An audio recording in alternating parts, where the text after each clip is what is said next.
Salut à toutes et salut à tous, on est live, bienvenue sur la chaîne de QI Basket.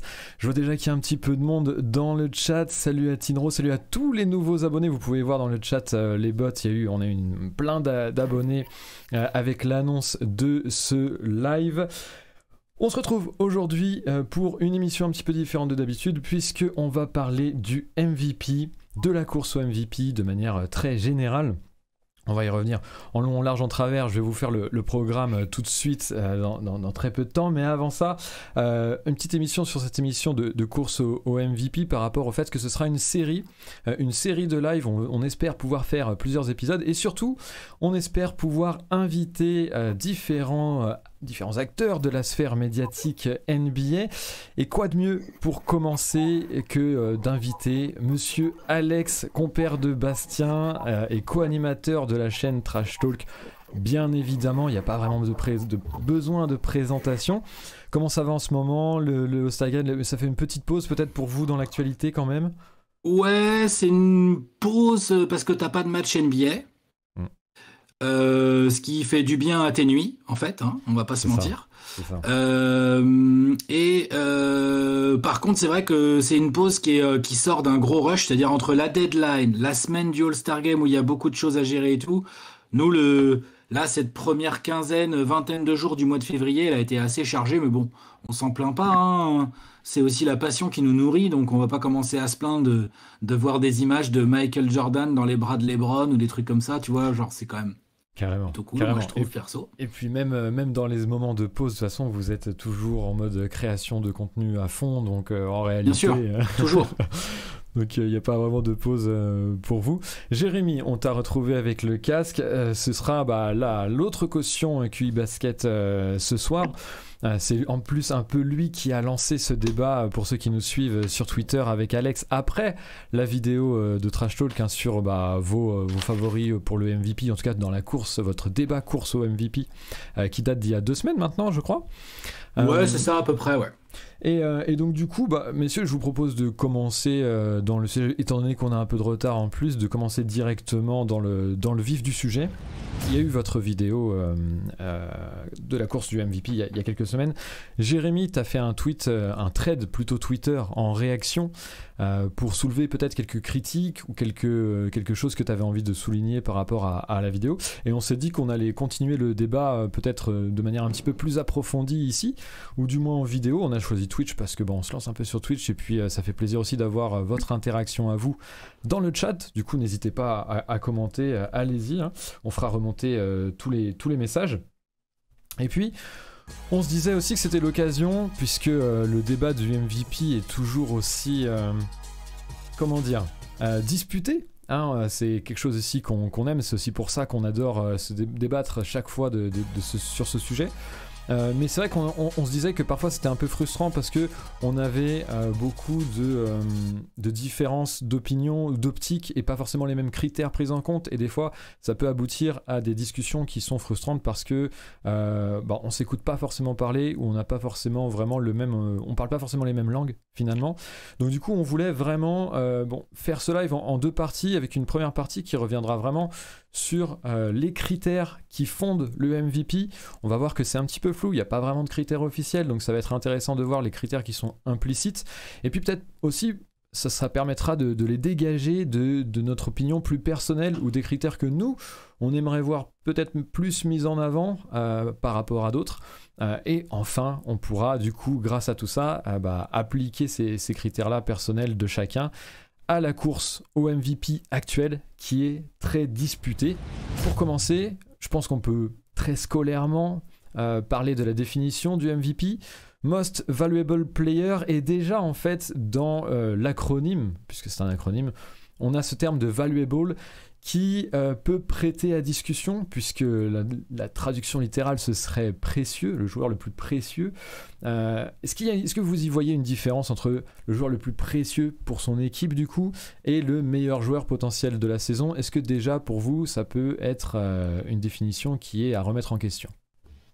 Allez, je veux bien y aller. Effectivement, pour moi, il y a une différence entre les deux. on peut y voir le meilleur joueur de la saison. Pourtant, on peut avoir le meilleur joueur de la saison et que ce soit pas le joueur qui va être le plus précieux pour ton équipe. Euh, je pense qu'il y a des setups qui font que des fois un joueur va pas briller à son plein potentiel, et ça peut être le cas notamment quand on voit des équipes très fortes qui rassemblent 3 stars. Par exemple, quand Miami avait rassemblé Dwayne Wade, Chris Bosh et LeBron James, ça a quand même, je pense, privé LeBron James de plusieurs chances d'obtenir le MVP, vu il l'a une fois. Mais bon, à un moment donné, quand on additionne énormément de talent, forcément, il faut faire des concessions. Et des fois, c'est le fait de se mettre en avant, le fait de porter l'équipe, qui fait que on va pas tirer pleinement profit du joueur et qu'on va un peu l'écarter du MVP. C'est vrai ce que tu dis. Il l'a 2 fois, je crois, avec les Tres Amigos, LeBron. Je crois, hein. Ses premières saisons, ça qu'il l'a pas, et dernière. 2012 et 2013, pour moi, il est MVP C'est ça. de régulière. Les 2 années où il est aussi MVP des finales, du coup, bon, mais ça, c'est encore un autre sujet, évidemment.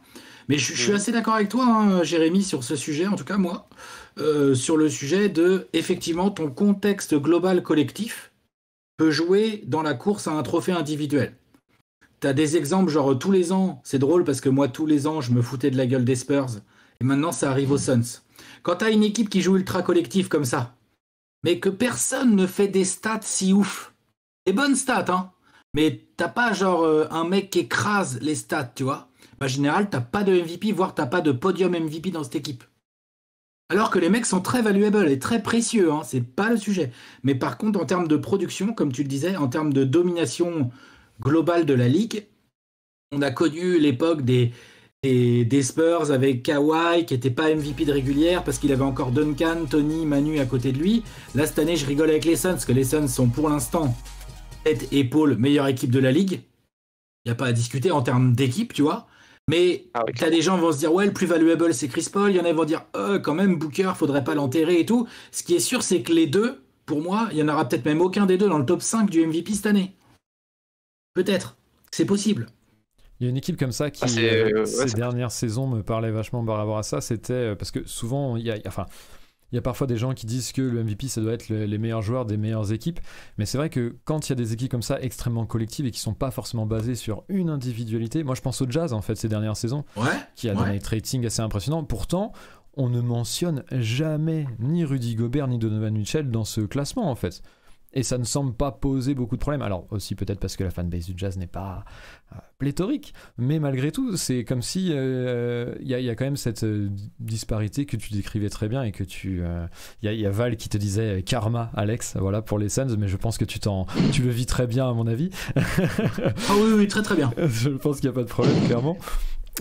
Mais par rapport à cet aspect valuable, est-ce que je pense que on peut pas l'envisager peut-être à minima, c'est-à-dire de se dire que en fait c'est effectivement un critère important, c'est-à-dire que en fait c'est pour éliminer entre guillemets ce qu'on pourrait appeler les stat padders, c'est-à-dire des joueurs un petit peu esselés dans des équipes moyennes voire très faibles et qui vont faire des stats à foison sans forcément impacter positivement une équipe. Est-ce qu'on peut l'imaginer comme un critère à minima sans pour autant non plus dire qu'il faut truster le très haut de tableau? Je pense que dans la notion de classement, effectivement, il y a une notion d'écrémage qui est normale. C'est-à-dire que ce serait étrange de mettre MVP, un joueur qui est dans une équipe qui n'est pas en playoff. Tu vois. Ouais, voilà. Voilà, c'est ça. Après, ce qu'on peut remettre en question, c'est le fait de dire il nous faut un joueur qui est dans le top 3 de sa conférence, alors qu'on sait très bien que des fois, être top 3 d'une conférence, c'est pas équivalent à être top 3 de l'autre. On l'a vu pendant longtemps avec la conférence Ouest et Est, où la compétition n'était pas la même, et ça faisait que normalement, dans le top 6, top 7 de l'Ouest, on avait des fois des équipes qui étaient meilleures que les équipes du top 3 de l'autre conférence. Et ça, effectivement, il y a un côté un peu pervers dans le fait de mettre des sortes de lignes comme ça. Si tu n'es pas de ce côté de la ligne, tu passes pas, alors que des fois, il y a des joueurs qui sont tout aussi méritants et tout aussi valuables qui ont peut-être été écartés. D'ailleurs, c'est vrai ce que tu dis, parce qu'en plus, la ligne, elle n'a jamais été mise officiellement. C'est-à-dire qu'il n'y a jamais eu la NBA qui a dit faut être top 3 de sa conf pour être MVP, tu vois, jamais. Enfin, en tout cas, ou alors j'ai raté une grosse info, quoi, tu vois. Donc ça, déjà, c'est le premier truc. Après, c'est vrai que ça, c'est plus un critère historique. C'est ce que nous raconte l'histoire des 30 ou 40 dernières années. qui du coup a tendance, et c'est indéniable, à influencer des votants. C'est indéniable.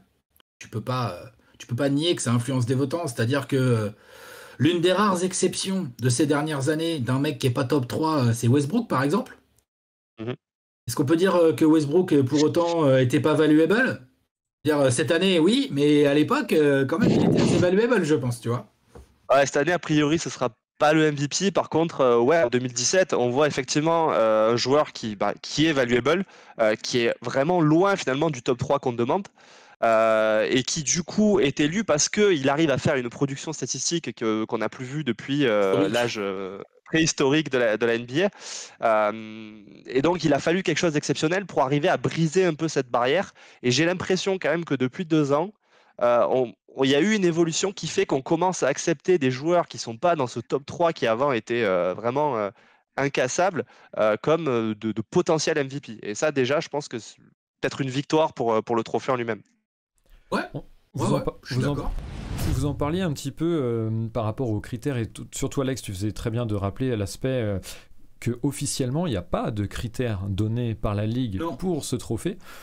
Et du coup, c'est vrai que on s'appuie beaucoup sur de l'empirisme historique, si je puis dire ainsi. Ouais. C'est-à-dire que Ouais. vraiment on se base sur les MVP précédents pour essayer de trouver les critères qu'ils ont en commun, pour essayer de les mettre un petit peu plus en avant. Est-ce que vous voyez d'autres critères? C'est vrai que l'aspect valuable, du coup, est beaucoup mis en avant par rapport au bilan. C'est-à-dire que, voilà, encore une fois, vous le citiez parfaitement, Russell Westbrook, c'est un peu le seul, là, ces dernières années, qui rompt avec cette tradition d'avoir le MVP absolument dans le top 3 de sa conférence. Est-ce que vous voyez d'autres critères implicites comme ça, qui, dans la course ou même dans nos discussions, affleurent très souvent pour discriminer un petit peu ceux qui font le cut ou pas? Bah, le scoring. Ouais. Scoring. Et je suis pas forcément d'accord avec le critère, mais je suis obligé de le subir. Mais le scoring. Il y a combien d'MVP à moins de 20 points par match dans l'histoire NBA? Il y a Steve Nash. Après, il faut aller chercher loin, je pense. Il faut aller chercher très loin. Je sais même pas s'il y en a. Genre Wes Unseld peut-être. Ouais, voilà, c'est ça, je pensais. Ouais. Et il y a aussi, Voilà. et je pense que c'est Vincent qui nous le mettra bien sûr dans le chat, notre caution historique chez QI Basket, en tout cas une de nos cautions historiques chez QI Basket. Beaucoup vraiment d'anciennes légendes, on pense notamment à Bill Walton. On a aussi Bill Russell, au moment où dans la ligue il y a des Will Chamberlain, plein de joueurs exceptionnels qui tournent à des statistiques qui sont absolument folles, et où le bilan est encore plus prépondérant par rapport aux stats et notamment par rapport au scoring. Mais c'est vrai que c'est des époques qui sont complètement révolues et on a un vrai accent sur le scoring là Tout à récemment. fait. Et attention Clément, parce qu'à l'époque c'est les joueurs qui élisaient le MVP.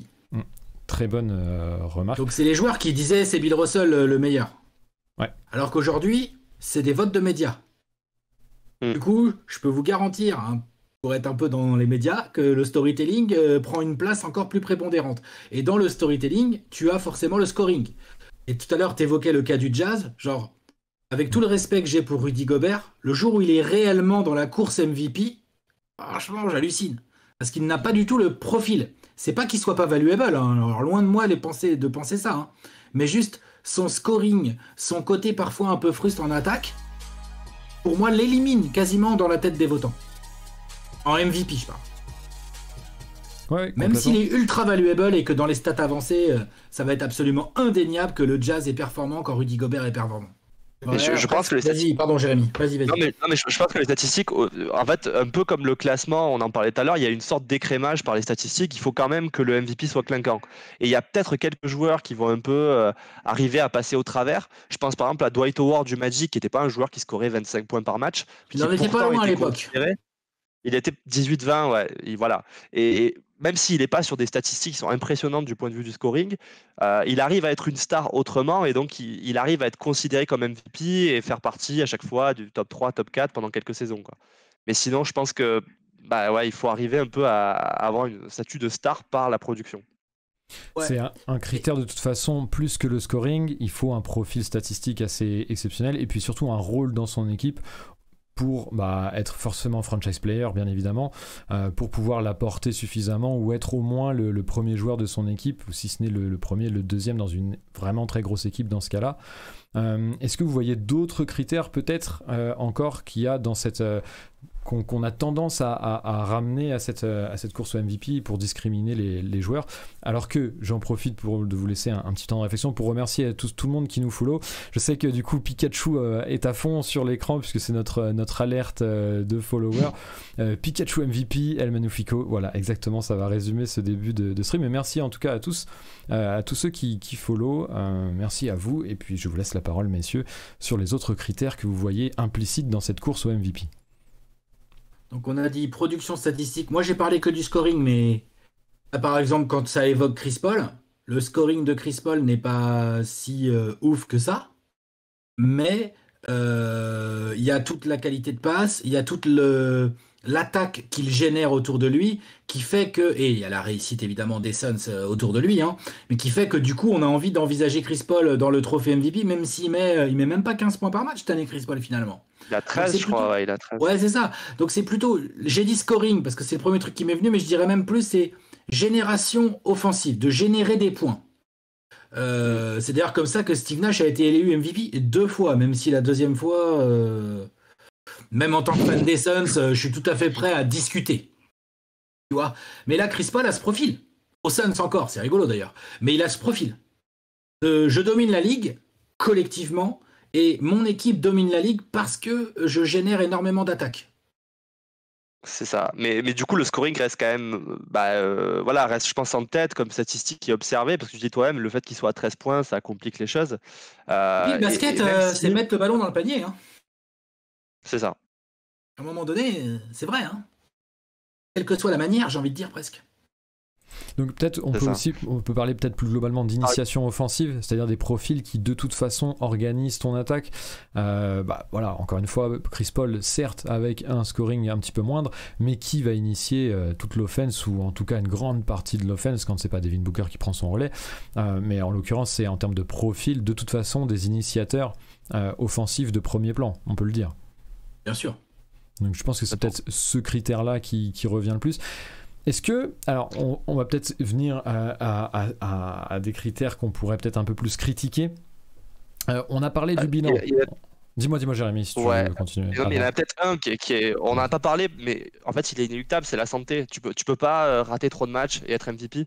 Je pense qu'on en reparlera en deuxième partie de vidéo, mais par exemple Kevin Durant cette saison, ça paraît déjà mort dans l'œuf. C'est-à-dire qu'il faut quand même arriver à rester en bonne santé, et c'est ce qui a, je pense, pour certains joueurs, tué un petit peu leur chance. On peut penser à Joel Embiid l'année dernière. Voilà, je pense qu'il faut le dire, il n'y a pas forcément de débat dessus, mais t'as raison, t'as complètement raison, la santé. Comme pour gagner des titres, il faut avoir tes joueurs à 100%. Pour être MVP, tu peux pas être MVP et rater 30 matchs, quoi. C'est pas possible, en fait. Et moi, sincèrement, je trouve ça normal. Hein.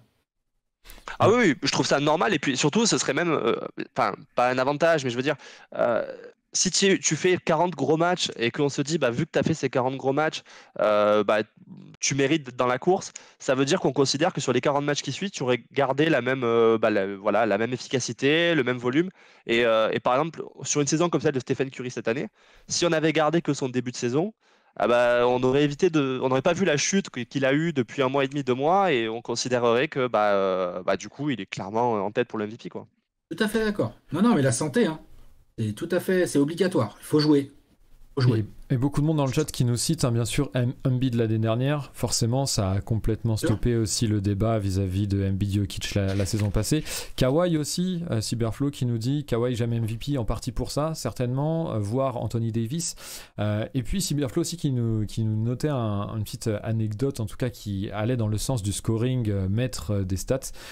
C'était le fait que Magic, qui n'était pas forcément un gros scoreur, a eu ses MVP lors de ses seules saisons à plus de 22 points.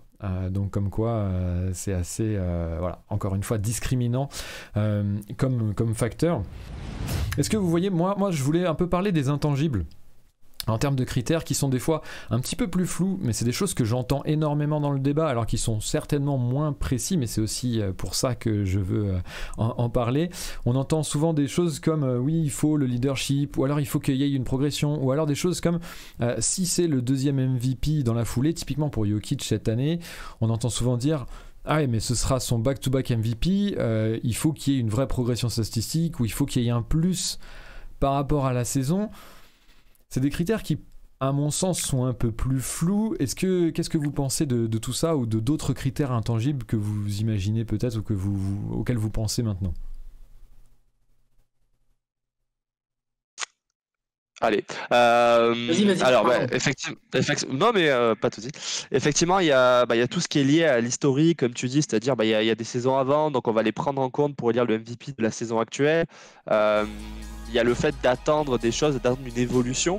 Moi, c'est vrai que c'est des critères que je trouve un petit peu étranges parce que je pense que chacun met un petit peu ce qu'il veut là derrière. Et là, il y a une subjectivité très forte qui entre en jeu quand on commence à mettre des questions de comparaison avec l'année précédente.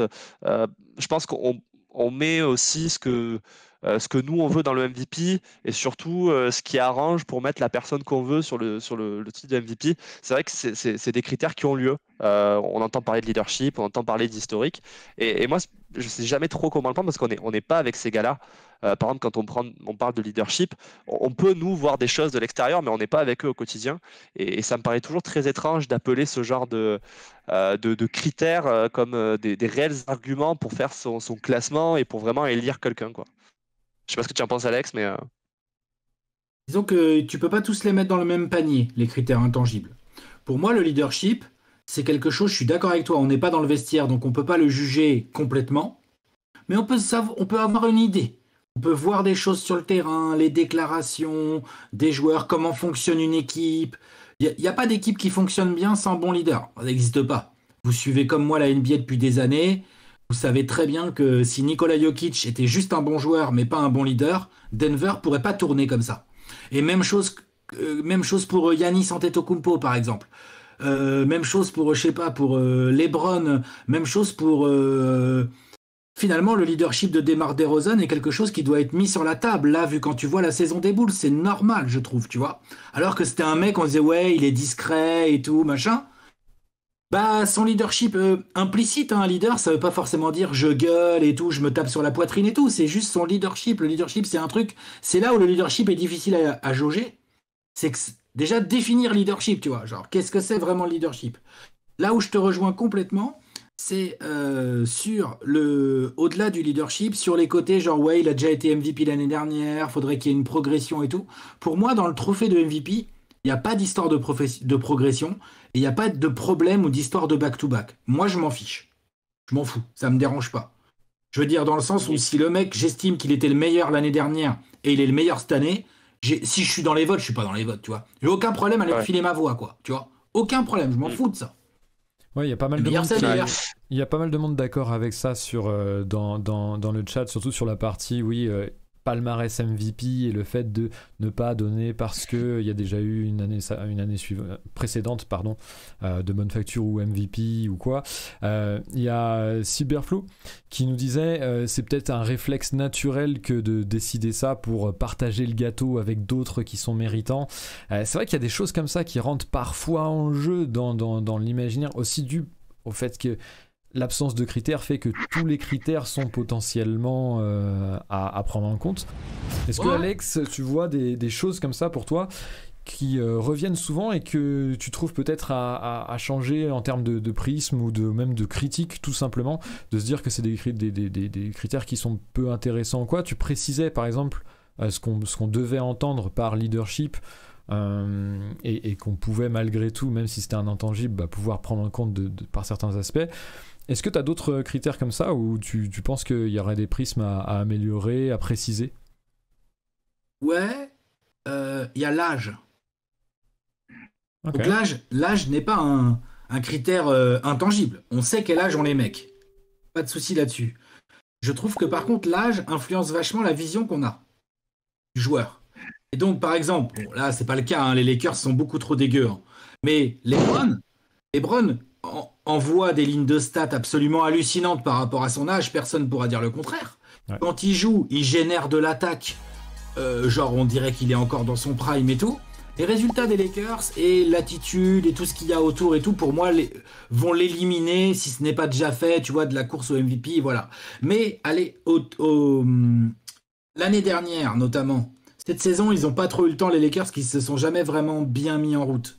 Mais l'année dernière, avant qu'il se blesse, là, quand il portait un peu les Lakers avec la blessure d'Anthony Davis et tout, il était monstrueux, le Bronbron, il n'y a rien à dire là-dessus. Beaucoup de gens disaient, faire ce qu'il fait à l'âge qu'il a, c'est le MVP.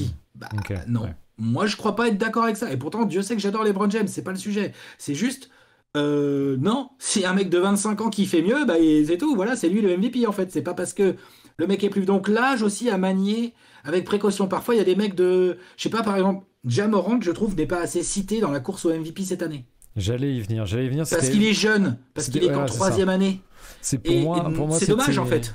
pour moi c'était un peu là où je voulais en fait j'avais pas pensé par rapport à l'âge par rapport à LeBron ou des joueurs plus vieux, mais j'y avais pensé par rapport à la jeunesse et de se dire des fois, enfin j'ai vu cet argument de dire bah Ja Il a le temps. Il voilà, aura il a plus le tard. temps, Bah ouais, mais il a si le temps c'est le d'en meilleur. avoir d'autres. Oui, mais c'est pas comme ça que ça fonctionne. Bah ouais. Et surtout, il fait une saison qui, si elle est au niveau du MVP, mérite d'être citée en termes de MVP et être dans la course, peu importe le fait qu'il reste du temps pour la reproduire ou pas, parce qu'en plus, c'est pas des choses qu'on peut prévoir. Et peu importe qu'il te reste hypothétiquement des saisons, je vais pas citer Derrick Rose, mais bon, je vais le citer malgré tout quand Je vais même. le citer quand même, ouais. Il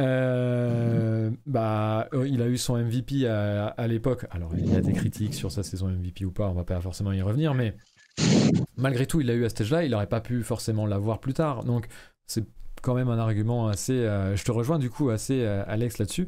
Jérémy, est-ce que tu as d'autres critères comme ça à critiquer potentiellement ? Bah, tu sais, en fait, moi, la critique que j'ai surtout à l'origine, c'est vraiment de mettre la notion de classement au cœur de la chose. Donc, c'est vrai que c'est quelque chose qu'on a abordé. Euh, Après, moi, c'est plutôt le fait que, Classement collectif. déjà, comme le disait. Excuse-moi, Jérémy. Classement collectif. tu Ouais, parles classement collectif, ouais. Ouais. Moi, le Ok, classement ouais. collectif, c'est vrai que j'aurais tendance à le voir comme quelque chose qu'il faudrait pas retirer, mais vraiment abaisser en tout cas. Euh, Par contre, c'est plus le fait d'utiliser finalement les nouveaux outils qu'on a à disposition. On le disait en début d'émission, à la base, le trophée de MVP, il était élu, notamment désigné par les joueurs, tout simplement parce que la NBA n'était pas diffusée. Et il a fallu que la NBA prenne un petit peu en essor pour que ce soit les médias qui se mettent à discerner le MVP. Et même là, je veux dire, par exemple, si on prend les années 90, même les équipes avec plus de diffusion, il y avait beaucoup d'équipes dont on ne voyait pas les stars en fait. C'est-à-dire Bien qu'on les sûr, bien voyait sûr. voilà, on les voyait quelques fois dans l'année. Complètement. Et si tu suivais la NBA un peu de loin, en fait, pourquoi on utilisait le classement et les statistiques? C'est parce que c'était des choses qui étaient vraiment très tangibles et sur lesquelles on pouvait se dire, bon ben voilà, s'il a des grosses statistiques, il est dans le top 3, il est MVP. Et je trouve que maintenant, avec la diffusion qu'a la NBA, avec l'apparition de quelque chose comme le League Pass où on peut tout voir et revoir, et surtout avec la mise en place des statistiques avancées dont tu parlais par exemple pour Rudy Gobert.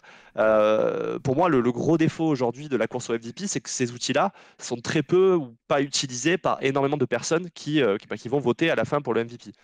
Et c'est vrai que je trouve qu'en fait, le problème, c'est pas vraiment les éléments qu'on a mis en place, c'est le fait de ne pas vraiment pondérer au moment où on utilise ces critères qui ont été désignés. Par rapport à ça, je me dis que cette année-là est peut-être significative à ce niveau-là, notamment parce que les trois gros monstres statistiques, et vous faisiez le même bilan, Alex, dans votre vidéo sur Trash Talk, bien sûr, à savoir Jokic, Embiid et Giannis, les trois peut-être plus gros dossiers statistiques, ont des bilans un petit peu moindres par rapport à d'autres concurrents. Et donc du coup, il y a cette notion de, effectivement, avec leur bilan, ils ne sont pas forcément top 3 de conférence. Bien sûr, c'est amené potentiellement à changer, hein, la saison n'est pas terminée, mais au moment de votre vidéo, et puis là, je crois qu'il n'y a que Embiid, je ne sais pas si Embiid, Philly... Embiid est troisième, je crois. Ouais, c'est ça, ils sont troisième, il me semble aussi. Mais malgré tout, c'est une question qui se posait du coup par rapport au bilan, et c'est vrai qu'en fait, le bilan... pour quelqu'un comme Jokic par exemple cette saison, mais c'était vrai par exemple aussi pour Curry la saison passée, en fait c'est des joueurs qui le bilan ils le subissaient énormément parce que c'était les minutes où ils n'étaient pas sur le terrain où leur équipe perdait en réalité. Et donc ça devient difficile d'imputer un bilan négatif à un joueur qui subit les minutes où il n'est pas sur le terrain et de lui dire ton équipe n'est pas assez bonne, mais quand il n'est pas sur le terrain ça n'a plus aucun sens de le juger individuellement par rapport à ces résultats là collectifs.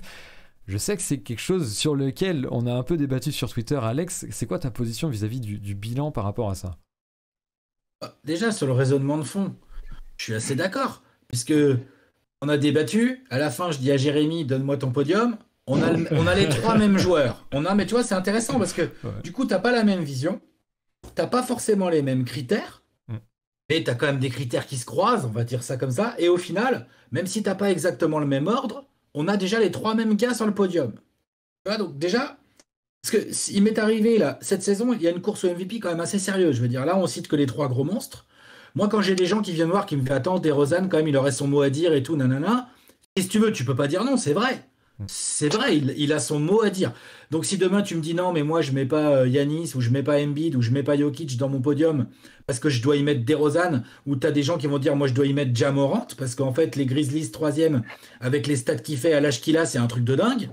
Et que pour moi c'est un critère hyper. Moi je comprends tout ça. Donc c'était intéressant de voir qu'on avait déjà le même podium. Moi je suis assez d'accord sur l'aspect statistique.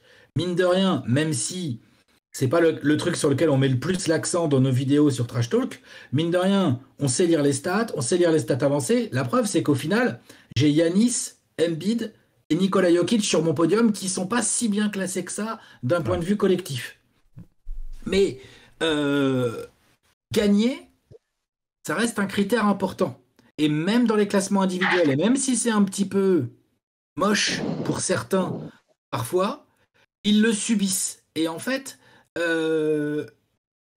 sauf à faire un classement de MVP et à décerner le trophée au mec qui a les meilleures stats avancées, ce qui à mon avis serait aussi dommageable, tu peux pas éviter que dans la tête des votants, le côté gagner soit un critère pour un mec most valuable. Vous voyez ce que je veux dire? Et que donc, s'il n'y a pas un gros écart, parce qu'en fait aujourd'hui entre Jokic et Embiid et Yanis, il y a quoi? Il y a des bilans qui se valent. Les bilans, ils sont serrés, quoi. On est sur 1 ou 2 victoires. Ouais, donc c'est serré, quoi. C'est-à-dire que si tu mets les bilans des Nuggets, des Sixers et des Bucks côte à côte, ça se bat. Donc après, tu regardes les stats, honnêtement, ça se bat bien aussi. Après, il y a toujours un paramètre qui est toujours, moi, qui me travaille un peu, c'est qu'on dit beaucoup les stats. Par contre, dans ce cas-là, qu'est-ce qu'on fait? On va chercher les stats défensives aussi. Qui, elles, alors là, pour le coup, sont peut-être les stats les moins mises en avant dans le trophée de MVP quasiment. Effectivement, je suis d'accord avec toi, tu vois, il faut, c'est pour ça que je disais, ça doit être un écrémage, la victoire. Après, Une je pondération? pense que c'est là que je pense qu'effectivement la pondération est importante. C'est que, comme je disais tout à l'heure, par exemple, quand on parle de notion de classement, déjà, quand tu joues pas dans les mêmes conférences, tu joues pas dans la même division, et donc tu joues pas les mêmes équipes. C'est-à-dire que quand tu es dans une division très forte, par exemple à l'Ouest, les dernières années, tu joues 4 fois des équipes très fortes, et puis tu joues 3 fois des équipes de ta conférence qui ont un bilan globalement qui est supérieur à celle de l'Est. Donc par exemple, sur une saison comme 2018, il me semble que c'est la bataille entre James Harden et 19 peut-être, on a la bataille entre Giannis et Harden. Le fait de mettre le bilan en avant, pour moi, il n'a pas la même valeur. Être premier de l'Ouest cette année-là, c'est beaucoup plus dur qu'être premier de l'Est. Parce que tu as quoi? Tu as 6 équipes qui ont un bilan positif et toutes les autres qui vont probablement se faire ramasser quand tu vas les croiser. Et du coup, pour moi, il en va de beaucoup de choses avec cette notion de pondération. C'est que par exemple, quand tu parles... Clément tout à l'heure du fait que certains joueurs, effectivement, quand leur équipe est faible, en fait, les joueurs sont, on va dire, on leur impute des défaites sur des minutes où finalement ils n'étaient pas sur le terrain. On a eu le cas de Curry l'année dernière où en fait il est exceptionnel et quand il est sur le terrain, son équipe est à plus 17. Mais dès qu'il sort du terrain, c'est la catastrophe. L'équipe tombe au 30e offensive rating de la ligue. Et ça, malheureusement, il n'y peut rien en fait. Et pour autant, quand il est sur le terrain, c'était le joueur qui améliorait, je crois, le plus son équipe avec Nikola Jokic. Et pourtant, on pouvait lire, non mais attends, s'il est au play-in, il mérite pas d'être MVP. Alors, grosso modo, les médias l'ont quand même reconnu et il finit dans le top 3. Mais je pense qu'il y a beaucoup de gens qui se sont dit il faut l'éliminer juste parce qu'il n'est pas à sa place, il n'est pas dans le top 3 de sa conférence. Est-ce que vis-à-vis de ça, il y a Talod qui est vraiment d'accord avec toi, Jérémy, dans le chat, c'est qu'il nous cite plusieurs exemples. Je vous invite à aller le lire, bien sûr, et puis pour la rediffusion aussi. Est-ce que par rapport à ça, moi j'avais une réflexion, Alex, et par rapport à votre vidéo sur Trash Talk, et j'ai aussi cette impression, tu me diras si je me trompe, qu'il y a cette difficulté de se placer entre son avis personnel, enfin votre avis personnel parfois, et vos critères peut-être à vous, et votre pondération perso, et ce jeu de pronostic finalement médiatique, quand tu fais une vidéo sur la course MVP où tu peux parler le plus largement possible, c'est donner peut-être plus les clés à tout le monde d'arguments pour chaque personne, etc. Et ensuite donner son avis. Mais malgré tout, du coup, de devoir imaginer un peu ce que pourrait être le podium plus que ce que devrait être ou ce qu'on aurait envie, nous, de mettre. J'avais vraiment cette impression parfois vous parlez beaucoup de dossier MVP, et donc, du coup, comme c'est un petit peu particulier, mais j'ai l'impression que des fois c'est une projection de ce qu'on imagine que les votants vont mettre en avant plus que ce qu'on mettrait en avant ou plus que les critères personnels. Oui, non. Ok. Non, c'était une projection de genre, par exemple, moi si je me souviens bien dans la vidéo j'ai mis Yanis en 1 parce que j'étais sur une projection et que je pense que sur la fin de saison les Bucks vont tellement bien tout casser, bon c'est pas forcément parti pour depuis, mais bon on verra bien, mais que les Bucks vont tellement bien tout casser et que Yanis d'un point de vue individuel, si je reprends ce que dit Jérémy juste avant, Yanis a un dossier de MVP d'un point de vue statistique individuel. Tu peux les prendre dans tous les sens, offensive, défensive, avancée, box plus minus, ce que tu veux, on est d'accord.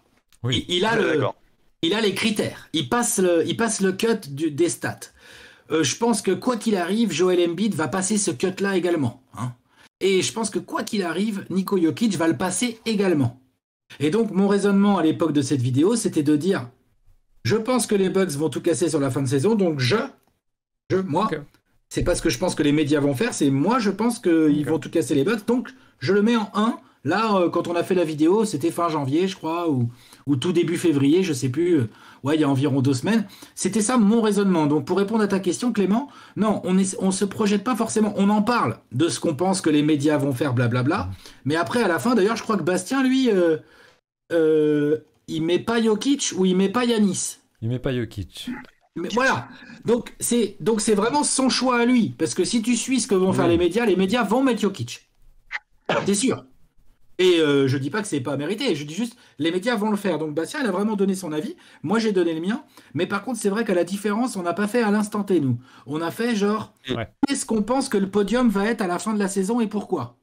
Donc c'est vrai que c'est encore un autre exercice. Peut-être qu'on l'avait pas suffisamment bien cadré et expliqué d'ailleurs. C'était une projection de ma part aussi. Toi, tes critères, donc tu nous citais justement ce bilan en tant que critère. Est-ce que, voilà, toi, tes critères, et avec peut-être une hiérarchie, est-ce que tu mettrais en premier, en second, en troisième, comment tu envisages ça? Les stats en numéro 1. Ok. C'est-à-dire qu'elles soient brutes ou avancées, c'est la ligne de stats. Genre, je suis fan des Suns. Pour moi, Chris Paul, il n'est pas MVP cette année. Okay. Non, ni Booker. C'est selon. Ouais. Booker il score plus mais il fait moins de passes et tout machin. Ils ont tous les deux des super PER et tout. Ils ont tous les deux des stats avancées assez sérieuses forcément vu comment, genre si tu regardes les win shares et tout, vu comment les Suns gagnent, bah forcément toi voilà, mais ils ne rentrent pas. Chris Paul parce qu'il score pas assez, Booker parce que en termes de régularité, il y a quand même au moins 4 ou 5 monstres devant lui en fait. Ou un bar. Oui. Donc il passe pas. Il passe même pas le cut des stats. C'est ce que j'allais dire, il y a aussi des fois où c'est pas forcément mettre un joueur 3e, 4e, 5e, c'est pas dégrader sa performance, parce que des fois c'est au profit de joueurs qui sont encore plus impressionnants. C'est-à-dire qu'on peut estimer tout l'apport d'un joueur, mais aussi dire dans le même temps qu'il y a d'autres joueurs qui sont encore plus forts, et ça n'enlève rien en fait aux joueurs. Et d'ailleurs, être un top 5 MVP, sacrée performance en fait, c'est déjà pas une fin en soi, mais déjà quelque chose de, voilà, on est d'accord. T'as plein de très grands joueurs, ça leur est jamais arrivé Bien sûr. Et on cite d'ailleurs assez souvent pour certains joueurs, je pense notamment à certains Français, Tony Parker en tête, sa saison où il est dans le top 5 il me semble au vote du MVP, comme un accomplissement en soi, parce que c'est déjà quelque chose d'être là-dessus. Donc du coup, les stats, le profil statistique en premier pour toi comme critère. Oui, obligatoire. Et je regarde les stats brutes, la ligne brute, c'est-à-dire points, rebonds, passes, interception contre. Et ensuite, je regarde les stats que j'aime bien regarder. J'aime bien regarder les defensive ou les offensive box, les plus-minus. Même si, attention aussi aux plus-minus, ça représente le mec quand il est sur le terrain ou quoi, mais t'as aussi genre en comment son coach gère les rotations. Ouais. Parce que t'as aussi des joueurs comme par exemple Embiid, qui se régale bien sur les secondes units adverses, et c'est très tactique de la part de Doc Rivers, il a bien raison. Juste, ok, ouais, mais ça fait augmenter son plus-minus de manière, à mon sens, parfois un petit peu artificielle. Je veux dire, par rapport à d'autres joueurs, c'est vraiment différent. Tu as aussi le temps de jeu, c'est une stat qui est importante. Genre, aujourd'hui, celui qui joue le moins dans les très très gros dossiers, en termes de nombre de minutes, c'est qui? C'est Yanis, je pense. Et encore, ça doit jouer avec Jokic. Peut-être avec Ouais. Jokic, peut-être. Enfin, de toute façon, les trois gros monstres, ils jouent pas énormément, hein. Les Yanis, Jokic, Embiid, c'est pas des 38 minutes par match, hein. Ouais. C'est des 32-33 dans ces eaux-là. Donc, c'est pas des très gros temps de jeu. Pour moi, ça, c'est un critère. C'est-à-dire que tu mets quasiment 30 points par match et tu joues que 32-33 minutes. Mm. Pour moi, c'est un gros critère par rapport à d'autres joueurs qui, pour des raisons qui diffèrent, hein, des raisons d'effectifs, de comment ton coach te coach et tout, jouent plus de minutes. Donc, critère stats. J'étudie les stats. Je regarde combien de mecs jouent, pourcentage au shoot évidemment. Je regarde les turnovers, je regarde les mecs qui perdent trop de ballons, ça a vite tendance à me gaver. Enfin, vous voyez ce genre de truc, quoi. Genre après ça peut être perso, mais Ouais. disons que j'essaye de faire une analyse statistique un peu globale. Et à partir de là, déjà, je mets des dossiers en haut. Je mets Ok. des dossiers au-dessus des autres. Et Et, après, il faut les séparer, ces dossiers. et ensuite, après, pour discriminer, donc tu as l'aspect plus bilan qui rentre dans un deuxième temps, c'est ça? Régularité, comme tu Ah, as dit, Jérémy, très justement tout à l'heure. je suis content aussi, je l'ai Euh, aussi. Bah ouais, Joel Embiid l'année dernière, moi je faisais partie de ceux qui étaient d'accord tout à fait pour dire qu'il avait raté trop de matchs pour être MVP. Même si d'un point de vue ligne statistique sur 50-55 matchs, qui est déjà pas mal, hein. Tu vois, c'est très sérieux, hein. Mais non, non, non, non. Trop de matchs ratés. Donc Trop de statistique, matchs ratés. régularité, bilan, est-ce qu'il y a d'autres choses du coup dans tes critères, dans ta hiérarchie de critères? En tout cas, c'est les trois principaux. Ok. Après, il y a un critère un peu plus intangible qui m'est toujours personnel, c'est comment je considère la difficulté dans laquelle ça a été accompli. Alors ça, si j'ai pas vraiment d'échelle pour ça. Moi, par exemple, je considère que ce que fait Ja Morant cette saison est exceptionnel. Encore Ok. plus exceptionnel que ce que font Jokic, Yanis et Embiid. Est-ce que pour autant je vais le mettre devant au MVP? Doucement, on va se calmer. Mais juste, clairement, je trouve ça exceptionnel. À son âge, avec les coéquipiers qu'il a, ce qu'il arrive à créer avec Memphis et tout, c'est exceptionnel. Au poste de meneur en plus. Waouh. Je suis très impressionné par Ja Morant, moi, personnellement. Parce Ok. que c'est un MVP en puissance. De toute façon, là, alors je le dis pour le chat, on est vraiment là dans l'aspect de donner sa hiérarchie de critères personnels là chacun. Oui. C'est justement, c'est l'intérêt vraiment d'amener l'aspect vraiment perso et de citer complètement nos critères pour qu'ensuite, quand on va annoncer juste après notre top 5 à chacun, on puisse du coup, alors si on n'est pas d'accord, pouvoir être pas d'accord vis-à-vis de critères qui ont été donnés et moins sur des choses qui n'auraient pas de rapport ou avoir une discussion un peu plus saine. Est-ce qu'il y a d'autres choses, Alex, avant que je donne la parole à Jérémy sur ses critères et sa hiérarchie? Non, je pense que j'ai mis des grands critères. Dites-moi plutôt si c'était clair comme façon de voir les choses ou pas. Je trouve ça Et très après, je clair. suis curieux d'entendre les critères de Jérémy, du coup, pour voir à quel point ils sont différents des miens, quoi. Bah, du coup, alors moi je partirais aussi sur la notion de production statistique. Enfin, je suis d'accord avec toi, ça fait partie des minimums attendus.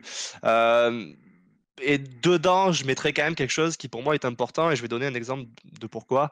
Au moins une course au MVP sur laquelle je trouve que ça n'a pas été assez discuté. C'est la notion d'efficacité, c'est-à-dire tu fais du volume de statistiques, mais à quel prix aussi? Et je vais donner l'exemple, on en a parlé, on a dit Russell Westbrook, c'est un MVP. Euh, j'ai pas spécialement de souci avec ça. Mais cette année-là, pour moi, on l'a quand même attribué à Russell Westbrook parce qu'il y avait cette notion de triple-double qui était impressionnante et donc il fallait marquer le coup. Mais ce que faisait pour moi James Harden à côté, c'était plus efficace, c'était plus valuable. Et pour moi, c'était par exemple beaucoup plus une prestation, enfin beaucoup plus, c'est en tout cas un peu plus une prestation de MVP que celle que proposait Westbrook. Et parce qu'il y avait une notion de volume, de stat padding, voilà, je pense qu'on l'a un petit peu voilà, Du minimisé ce coup, que faisait Harden à question, côté. comment tu juges Ouais. l'efficacité? Quels sont tes, comment dire, tes stats, tes critères statistiques qui te permettent de. T'es quoi? T'es sur l'efficiency, field goal percentage, Ah, t'es sur le true shooting, t'es quoi? C'est quoi Alors, ton. déjà, les notions de true shooting et voilà, de FG, on le disait, mais il ne s'agit pas juste de scorer, il s'agit de scorer efficacement et d'apporter du plus à son équipe. Donc, plus tu scores efficacement dans un jeu où, quand même, le premier but, c'est de mettre le panier dans Ah oui. le ballon dans le panier. Bon, c'est une chose. Ensuite, il y a des notions un petit peu plus avancées pour moi. Et là, on va rentrer plutôt dans les questions de on-off. Alors, tu dis, des fois, ça peut être un petit peu pipé parce que tu vas jouer contre des second units ou parce que tu vas avoir un joueur qui est derrière toi et qui est très très loin de ton niveau. On peut donner l'exemple de Rudy Gobert avec le Jazz. Rudy Gobert, ce qu'il fait, c'est très fort. Mais pendant des années, derrière Rudy Gobert, il n'y avait pas de pivot. Donc, si tu considères que c'est un poste qui est très important dans ton équipe, le fait d'avoir personne derrière lui pour prendre son rôle, forcément, c'est un moins pour la seconde unité. Bien sûr. Et C'est du pour coup, ça que... ça augmente de facto son plus-minus. Exactement. Bien sûr. Exactement. Et du coup, en fait, voilà. Après, il y a toute la notion de comment tu pondères. Par exemple, en début d'année, on fait des power rankings. C'est-à-dire qu'on dit, bah, telle équipe, on l'attend là. S'il y a un joueur qui arrive à excéder finalement ce qu'on attend, pour moi, c'est du plus. À l'inverse, un joueur dont on a dit, bah, par exemple, les Nets cette année, vous allez être premier. Je pense que s'ils étaient au complet, ce serait dans. Voilà, s'ils avaient été au complet, ça aurait été tout à fait possible qu'ils soient premiers. Si finalement tu finis 2 ou 3, oui, tu es dans le top 3 du classement, mais au final, tu es en dessous des attentes. D'accord, ouais, je comprends. Euh, Pareil pour les notions de blessure. C'est vrai que, par exemple, Giannis, comme tu dis, il a un dossier de MVP que je trouve tout à fait complet au niveau des stats avancées, de la production. Il est dominant en défense, dominant en attaque. Mine de rien, il mène sa saison, je trouve. Alors, c'est dur de dire en dilettante, mais en tout cas, en termes de blessures, de bonne santé autour de lui, je trouve que les Bucks, ils ont un collectif beaucoup plus huilé, beaucoup plus en forme que d'autres équipes, enfin que d'autres joueurs concurrents, comme Nikola Jokic, comme Joel Embiid, qui doivent faire avec des absences majeures dans leur équipe. Et c'est vrai que des fois, on dit oui, mais ça, dans quelques années, on s'en souviendra plus.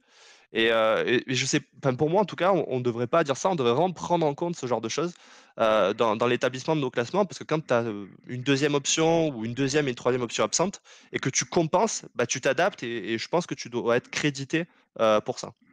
Mais tu es quand même d'accord pour dire que quand ta deuxième ou ta troisième option sont absentes, il y a Ouais, quand même de fortes chances pour que ça augmente tes statistiques.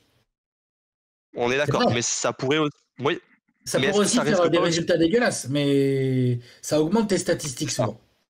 C'est ça. Et je me dis, donc oui, effectivement, statistiquement, bah, Après, ça, tu en tires quelque chose. c'est un truc à voir parce que c'est Vas-y. pas forcément le cas non plus. En tout cas, on peut le corréler par exemple une statistique qui est celle de l'usage percentage qui permet de montrer à quel point un joueur est utilisé ou toutes les possessions passent par lui, à quel point le nombre de possessions qui passent par lui et sur lequel il va avoir une influence sur le jeu, à quelle proportion il a une influence sur le jeu, si j'explique à peu près correctement, j'espère. Et ça peut être intéressant de voir justement est-ce que les absences changent ce usage-là, parce que dans ce cas-là, avoir plus de statistiques mais avec un usage qui serait le même est d'autant plus remarquable que s'il augmentait. En fait, c'est quelque chose qu'on peut vérifier statistiquement un peu plus facilement. Et on parlait tout à l'heure de justesse ou de propreté dans les stats par rapport à Russell Westbrook. On avait El Manufico dans le chat qui, en trollant un peu, disait quadruple double avec les pertes de balles, en exagérant un peu. Il y a effectivement aussi les pertes de balles. Il y a aussi l'aspect assist ratio, donc le pourcentage d'assists par rapport aux pertes de balles. Donc il y a quand même quelques petites stats en plus aussi. Et on aura certainement un épisode MVP qui sera peut-être plus axé sur ce genre de stats. On vous invite bien sûr à suivre la chaîne pour voir ça quand on le sortira. Et je te laisse du coup finir, Jérémy. Excuse-moi, je t'avais Ouais, coupé. alors pas de souci. Je rajouterais bien un autre critère qui est la faculté d'adaptation. Et justement, ça entre en compte, par exemple, dans le cas où tu as des joueurs majeurs autour de toi qui sont plus là, mais aussi dans le fait juste d'essayer de donner à ton équipe ce dont elle a besoin. Et je vais prendre un exemple dont on parlait tout à l'heure, celui des Suns. C'est vrai qu'on va se dire, bah voilà, d'un point de vue production, Chris Paul, il n'est pas au niveau.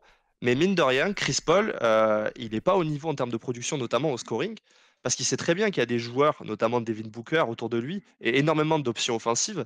Et du coup, en fait, il s'est dit, bah, moi, je vais le distribuer pour ces mecs-là, et je vais sortir pour mettre des points dans les moments où c'est compliqué, en fait, il score beaucoup plus dans les quatrièmes quart-temps, là où c'est normalement le plus dur, que dans le reste du match. Et ça, pour moi, ça devrait être aussi crédité à ce joueur qui se dit, bah, là où mes coéquipiers ils ont besoin de moi, en termes de scoring, c'est en fin de match. C'est pour clôturer les matchs. Et en ça, pour moi, bah, il entre un peu dans la discussion de MVP, en tout cas, il monte dans la discussion de MVP. Et allez, pour donner le deuxième exemple, parce qu'on risque d'en parler après, Demar DeRozan. Demar DeRozan, il arrive dans une équipe de Chicago. Elle avait 3 faiblesses pour moi. Elle avait la perte de balles. Elle perdait des balles à foison parce qu'elle n'avait pas de vrais bons porteurs. Elle avait un problème parce qu'elle était bonne en défense, mais qu'offensivement, elle n'était pas, elle était pas au niveau. L'an dernier, je crois que les Bulls, ils sont dans les 18-20. Ils n'arrivaient pas à finir les matchs. C'est-à-dire qu'en fait, les Bulls, c'était pas une mauvaise équipe, mais dès qu'arrivait le quatrième quart-temps, Zach LaVine, il était seul. Et souvent, il perdait les matchs dans le money time. J'ai l'impression que DeRozan, il arrive dans cette équipe. Déjà, c'est un joueur qui est super propre balle en main, donc ça les aide. C'est un joueur qui est capable de scorer avec efficacité, donc ça permet de décharger Zach LaVine. Et même si Zach LaVine a des productions statistiques équivalentes à Demar DeRozan, on voit que les minutes des Bulls avec Demar DeRozan et sans LaVine sont gagnées, alors que les minutes de LaVine sans Demar DeRozan sont souvent perdues. C'est-à-dire que le plus-minus est souvent en faveur de DeRozan. Et surtout, il finit les matchs. C'est-à-dire que cette saison, les Bulls ne sont pas bons à prendre dans le quatrième quart-temps. Et c'est notamment parce qu'il y a un mec qui est capable de dire, bon, vous êtes dans un bon sort, je vais distribuer, mais quand il va falloir marquer, je vais être là. Et en fait, le fait qu'il augmente sa production tout en gardant l'efficacité en fin de match, pour moi, DeRozan, il fait un bond en fait dans la course au MVP parce qu'il est ce que l'équipe attend de lui. Complètement. Et moi, ça rejoint un de mes critères qui est le second, qui est entre guillemets l'impact. Alors c'est difficile, il faut prendre en cause plein de choses. Et donc du coup, moi je l'ai mis en lieu et place des statistiques surtout. Alors moi j'ai mis la régularité en premier parce que pour moi c'est vraiment ce qui détache en fait ces joueurs là, parce que j'ai tendance et surtout par exemple dans la course actuelle au MVP, il y a tellement de gros noms et de dossiers potentiels qui se valent que je trouve que la régularité va faire très rapidement un tri assez simple entre guillemets. C'est les matchs manqués, tu veux dire, Clément? Pas que. C'est les matchs manqués, mais c'est surtout la régularité dans ces performances-là. C'est-à-dire, Jokic a une ligne de stats à 26, 14, 8. Si pendant un mois, d'un coup, il marque plus que 16 points, 8 rebonds et 4 passes, je vais le prendre en compte dans cette régularité, dans ce critère de régularité, en disant voilà, il a eu un mois quand même plus difficile, ça va forcément un petit peu jouer. Et en fait, parce que je trouve qu'en fait, sur une saison régulière de 82 matchs, c'est un enfer et c'est monstrueux de réussir à garder une régularité de performance élevée. Et on peut le voir, hein. Curry cette année, Demar DeRozan, il y en a plein, même Embiid en vrai, de début de saison qui a démarré très doucement. Il y en a plus ou moins, tous ont des petites périodes de moins bien. Et en fait, je me dis que un des joueurs qui réussirait à n'avoir aucune baisse de régime, ce serait potentiellement extrêmement valuable pour son équipe, parce que forcément l'équipe ne subit pas cette baisse-là, alors que tous les autres à un moment donné ont cette baisse de régime. C'est d'autant plus à mettre en avant, en tout cas pour ma part en tout cas. Donc c'est mon premier critère. Et ensuite voilà, je parlais d'impact plutôt que de stats, c'est-à-dire que pour moi un Chris Paul, je le baisse peut-être un petit peu moins. Parce que justement, et tu faisais le parfait, c'est pour ça que je rebondissais juste après toi, Jérémy, tu faisais le parfait défense de Chris Paul par rapport au quatrième quart-temps, et c'est pour ça que moi, Demar aussi est un petit peu boosté dans mon top 5, parce que je trouve qu'en termes d'impact, il y a quelque chose qui se joue vraiment dans les matchs, dans le clutch, dans le quatrième quart-temps, et alors ça se voit peut-être un petit peu plus pour Demar parce qu'il y a plus de matchs gérés avec les Bulls, mais les Suns, quand on voit le net rating des Suns sur le quatrième quart-temps, c'est monstrueux, vraiment. Je qu'ils sont Après, vous êtes d'accord pour dire que du coup, Chris Paul, il bénéficie d'un collectif de ouf. Bien sûr. Parce que moi, j'ai pas raté de match des Suns cette année. Forcément, je me fais plaisir. Hein. Ça faisait 10 ans qu'on en pense à profiter. Normal. Je peux vous dire qu'il y a aussi un truc. Que ce soit pas le cas. Chris Paul est incroyable. Il est chirurgical, l'autre. C'est un taré. Mais il y a aussi un autre truc dont on parle finalement assez peu. C'est la discipline hallucinante en défense des Suns dans leur ensemble quand il faut. Il y a besoin.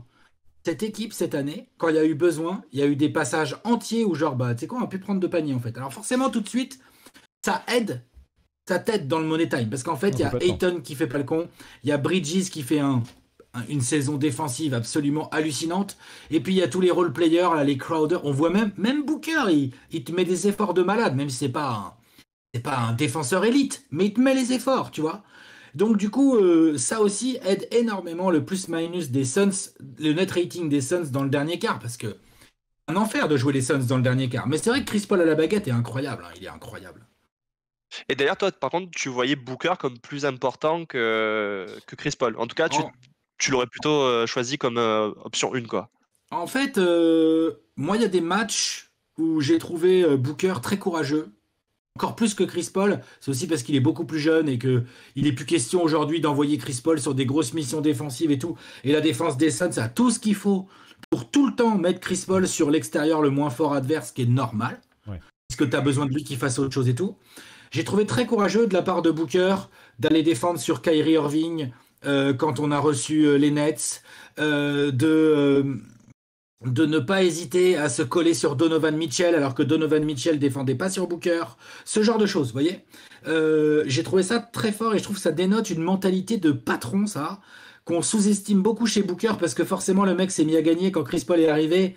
C'est bien évidemment à cause, ou grâce à Chris Paul, c'est absolument indéniable et je vais pas dénier ça, mais on a un mec qui lui aussi s'est adapté, lui aussi a dû pas forcément prendre un peu moins de shoot, mais pas les mêmes shoots. On lui demandait des choses qu'il fait plus et tout. Donc, il y a tout un truc. Donc, je trouve que forcément dire, ouais, le mec le plus valuable, c'est Chris Paul, c'est, à mon sens, beaucoup trop dénigrer ce qu'est réellement Devin Booker. Et je pense que sur la longueur, le succès des Suns est vraiment dû aux deux. Ouais. Que je pense. Après. J'aime beaucoup la notion qu'on retrouve très souvent chez Dunkemdo notamment de plancher-plafond. Je sais pas si ça va vous parler, mais j'ai vraiment cette impression pour moi chez ces Suns-là où il y a un joueur de plancher qui est Chris Paul, c'est-à-dire qui va réussir à maintenir un niveau minimum extrêmement élevé, et un joueur typiquement de plafond qui est Devin Booker qui va du coup pouvoir vraiment complètement faire péter le plafond de cette équipe. Je sais pas si tu es d'accord du coup Alex, tu es quand même beaucoup plus spécialiste des Suns que moi, donc tu pourras me dire ce que tu en penses. Non, si c'est très vrai ce que tu viens de dire, il est clair que Chris Paul ne peut plus faire exploser son plafond individuel à lui. Parce que il commence à être plus vieux, c'est pas vraiment ce qu'on lui demande et tout. Et puis, alors il faut qu'il s'économise pour les playoffs aussi, accessoirement. Exactement, bon voilà, de toute façon il va s'économiser contre un forcé. Hein. D'ailleurs on espère que ça va le faire, mais bon bref, c'est un autre sujet. Vous avez un petit matelas. On va toucher. On a un matelas, mais ça fait quand même chier. Moi je m'attendais pas à ce que ça soit 6-8 semaines, pour être tout à fait franc avec vous, ça m'a bien saoulé. Ça casse une dynamique, quoi. C'est pas terrible. Mais à côté de ça, on se souvient, en tout cas moi je m'en souviens, début de série contre les Clippers, Chris Paul, c'est Booker qui... Ils n'ont pas Kawhi et Chris Paul a encore des petits soucis, des trucs à gérer et tout. Match 1, je vous conseille à tous de re-regarder la deuxième mi-temps de Monsieur Devin Booker sur ce match 1 à l'époque. C'est complètement dingue ce qu'il fait. Et en fait, il le fait là, régulièrement, il le fait là cette année en fait. Juste, ça passe un peu à la trappe parce que c'est vrai et c'est normal. La saison que fait Chris Paul est complètement folle en fait en termes d'efficacité collective. Ce que fait Chris Paul, c'est de toujours appuyer là où ça fait mal avec l'équipe d'en face, de faire jouer Bridges, faire shooter Crowder, servir Ayton. Hop, il prend son petit mi-distance quand il faut. C'est un chef d'orchestre incroyable. Est-ce que c'est forcément toujours le chef d'orchestre, le meilleur joueur de l'équipe? Ça se discute, je trouve. Et les Suns sont un cas d'école assez intéressant. Non, tu fais bien de me rappeler. Vas-y, Jérémy. On en parlait tout à l'heure, mais pour le cas de Devin Booker, il y a peut-être cette notion d'historique dont on parlait, où comme on voit encore le joueur qui perdait quand il était leader d'une équipe, on n'arrive pas à se dire que le succès, on peut complètement lui attribuer, et donc on le sort aussi peut-être justement de la course. Ouais, c'est un intangible qui doit jouer, ouais, t'as raison Jérémy. Quand bien même en plus il y a cette notion d'évolution, et tu le soulignais parfaitement Alex chez lui, où il s'est pas arrêté à ces années-là, en fait, c'est qu'il a progressé en tant que joueur, et c'est vraiment injuste aussi d'encore une fois lui imposer cette image-là. Je voulais revenir rapidement sur un message dans le chat, je remonte pas mal, mais c'était Talod qui nous donnait ses critères à lui, qui lui en premier, en termes de hiérarchie, aurait mis les statistiques, que ce soit simple et avancé, donc j'imagine un peu une pondération à ta manière Alex, qui ensuite parlait d'impact sur les performances de l'équipe par rapport aux années précédentes. Donc lui embrasse cette idée d'évolution qu'on critiquait un petit peu au préalable de notre côté. Ensuite, il parlait du temps de jeu en 3 et 4 des moments marquants, actions clutch ou extraordinaires, les matchs références, etc. Alors, moi, c'est pas du tout ma conception et je pense qu'on est peut-être un peu éloigné, nous trois, de cette conception-là par rapport à toi, Talot, dans le chat, mais je voulais le mettre en avant juste pour une raison, c'est de me dire qu'en fait, je trouve que en termes de discussion MVP, je trouve que c'est ce qui manque un petit peu quand on débat, c'est-à-dire de pouvoir affirmer des critères très précis à chacun, qui sont personnels à chacun, et pour pouvoir ensuite discuter par rapport à des bases qui sont définies en réalité. Et je pense qu'une des difficultés dans ce débat du MVP, c'est de ne pas avoir de critères officiels. Alors ça pourrait faire l'objet d'une autre émission, on aura d'autres épisodes pour revenir là-dessus. Est-ce qu'il faut potentiellement officialiser des critères ou non? Ça c'est un autre débat, mais voilà, je voulais revenir sur le commentaire de Talod, et puis parce que c'est aussi un peu l'avantage d'avoir le chat et d'être en live, de partager un petit peu les avis de tout le monde. Ce que je peux vous proposer, messieurs, c'est de passer à notre top 5 à chacun, maintenant qu'on a bien décrit nos critères, et je pense que Jérémy, tu ne m'en voudras pas si on laisse bien sûr l'honneur à notre invité du soir. Alex, est-ce que tu veux commencer à nous donner ton top 5 ? Alors, du coup, par contre, je veux bien que vous me disiez, qu'est-ce que vous voulez? Mon top 5 à l'instant T ou mon top 5 en me projetant sur une fin de saison? Moi, j'aurais dit à l'instant T, Jérémy, je sais pas si tu es d'accord. Ouais, je suis d'accord. Alors, à l'instant T. Et ce qu'on fait, c'est que tu peux nous donner ton top 5, et ensuite, nous, peut-être on en discutera, ou on questionnera certaines choses, on critiquera s'il y a moyen, enfin voilà. Ensuite, dans quel ordre? Je fais 1, 2, 3, 4, 5 ou je fais 5, 4, 3, 2, 1? Qu'est-ce que vous voulez? Suspense. 5, 4, 3, 2, 1. Du coup, en 5, je mets Ja Morant. Ok. À l'instant T,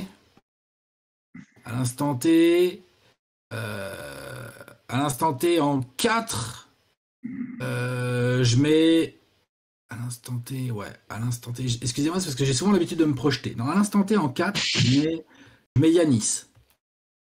En 3, je mets DeRozan. En 2, je mets Jokic. Et en 1, je mets Embiid.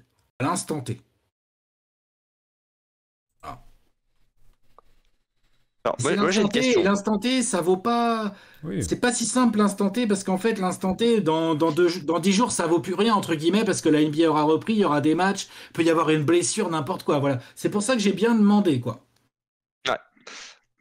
Non, mais ça tombe bien, c'est marrant, parce que du coup, je sens que même. En fait, par exemple, quand on en avait discuté il y a 2-3 semaines, on n'avait pas les mêmes classements. Enfin, moi, j'ai pas non plus le même classement qu'il y a 2-3 semaines. Et non, ça bouge tout le temps. Ça bouge tout le temps. Ça bouge à une vitesse assez dingue, en fait, parce que c'est le jeu. C'est le jeu. Moi, j'ai une question sur ton numéro 5, par exemple. Alors, Ja Morant, on est d'accord, sa saison, elle est exceptionnelle. Et puis en plus, qu'est-ce que c'est kiffant à avoir joué. Donc, on a envie d'aimer ce joueur. Mais par exemple, quand on voit que Ja Morant, début de saison, les Grizzlies, ça va pas trop. Enfin, on les trouve moins bons que l'année dernière. Et au moment où Ja Morant se blesse, les Grizzlies se trouvent. Et en fait, il s'avère que cette saison, il a manqué 13 matchs quand même.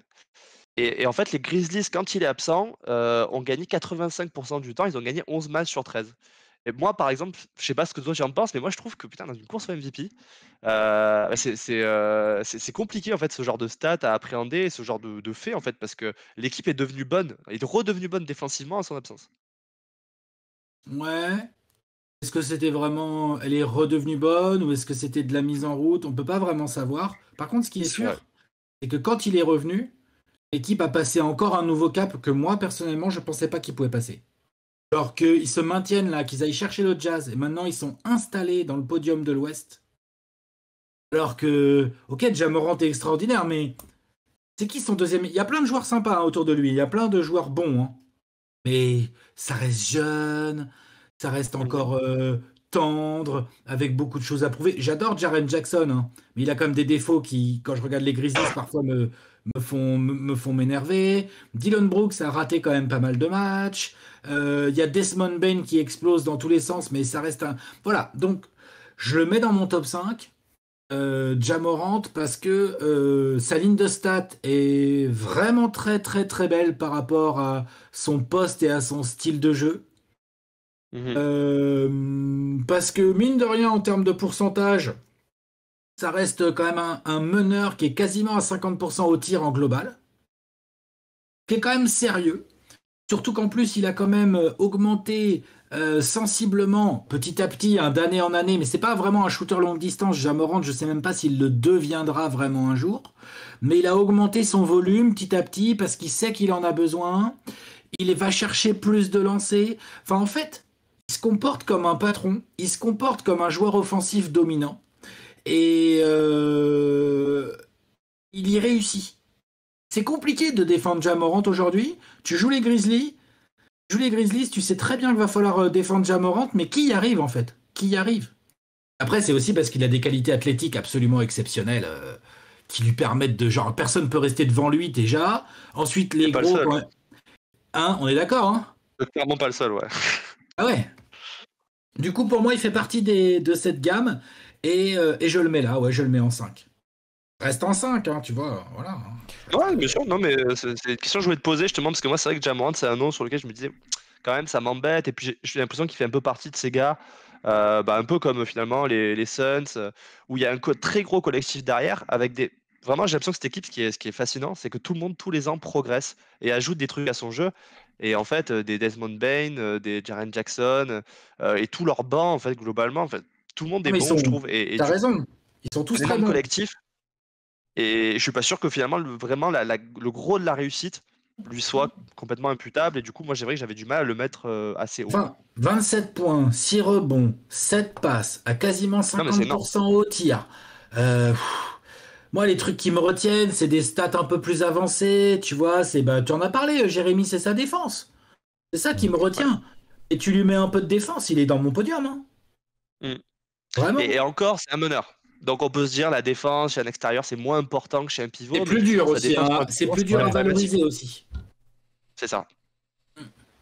Voilà. Moi, j'aurais une deuxième question pour toi par rapport à ce top 5, Alex. Est-ce que tu vois à l'intérieur de ce top 5 des tiers un peu différents ou peut-être un top 2 qui se détache ou un top 3 ou deux joueurs là et puis un dernier avec Ja Morant, ou c'est plus brouillon, ça se vaut plus?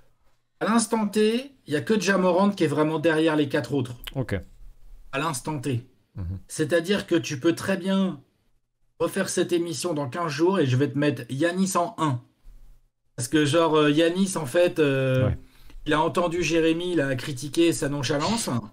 Et l'autre, vous savez comment il est, hein? Vous savez comment il est au mois de mars, l'autre. Il est sale au mois de mars, tous les ans, quoi. Ouais.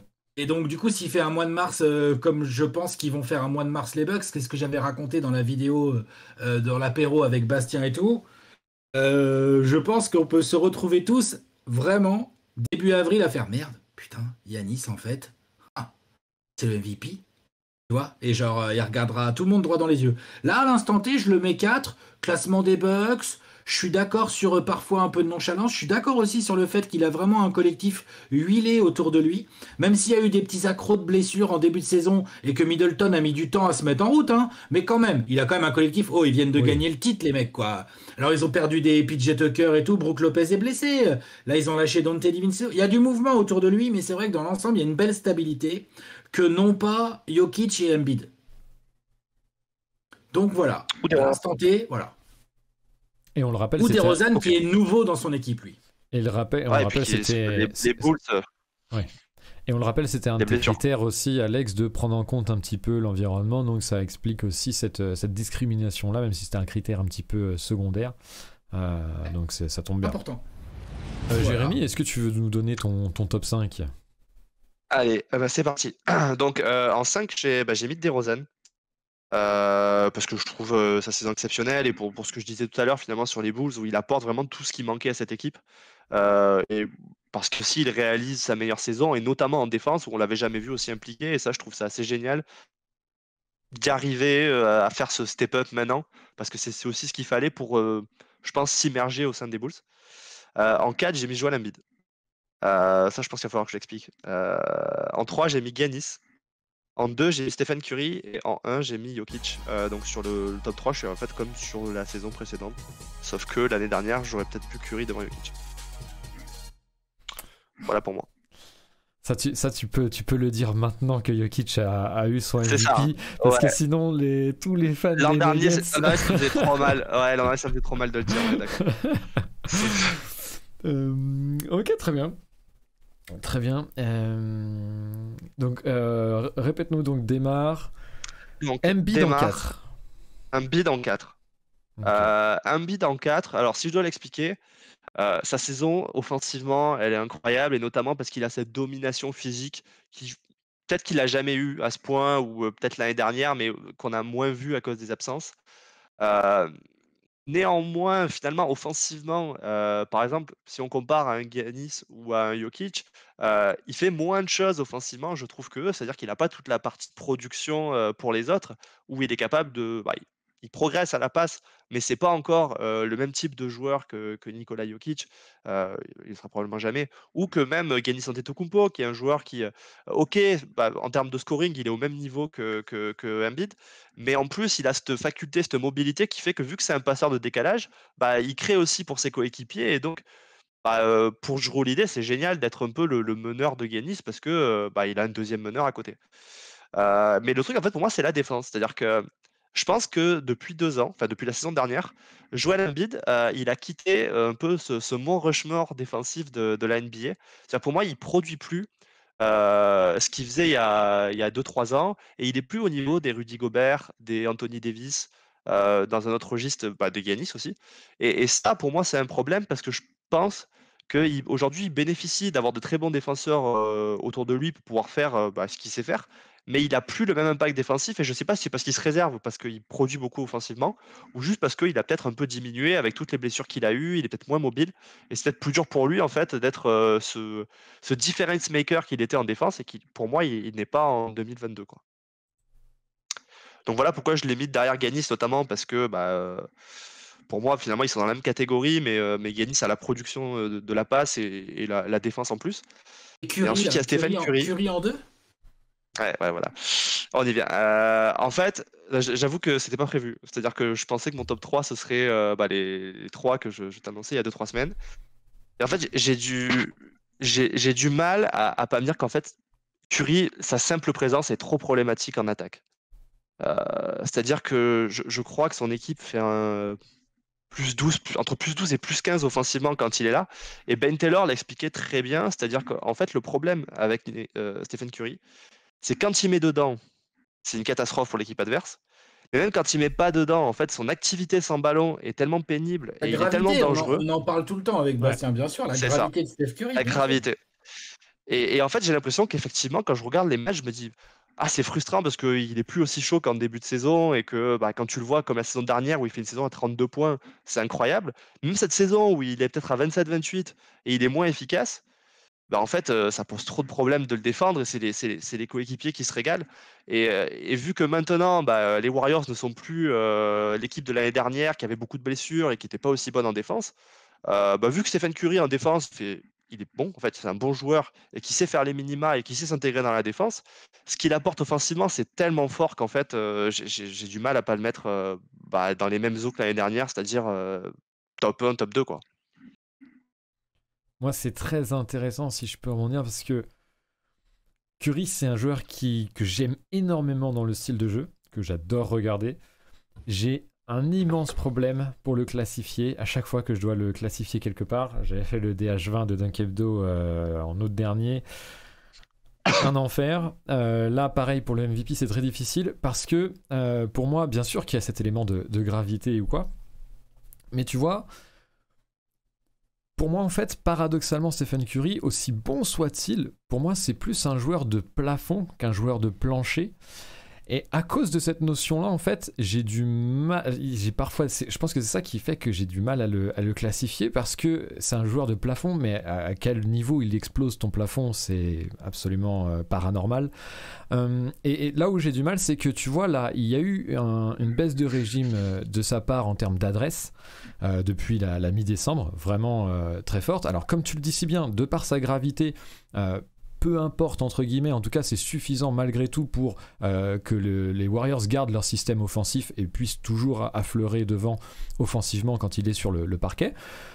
Le problème, c'est que dans le même temps, ce qui s'est joué, c'est la blessure de Draymond. Et comme les Warriors ont pris un éclat défensif de par la perte de Draymond, c'est-à-dire que vraiment défensivement, c'est plus la même équipe avec et sans Draymond, le problème, c'est qu'il y a moins de marge collective. Et donc, du coup, ça arrive au moment, avec cette perte d'adresse de Curry, où bah, du coup, ça impacte réellement négativement les Warriors. Alors qu'ils sont bien quand même, hein, on va pas les plaindre tranquillement.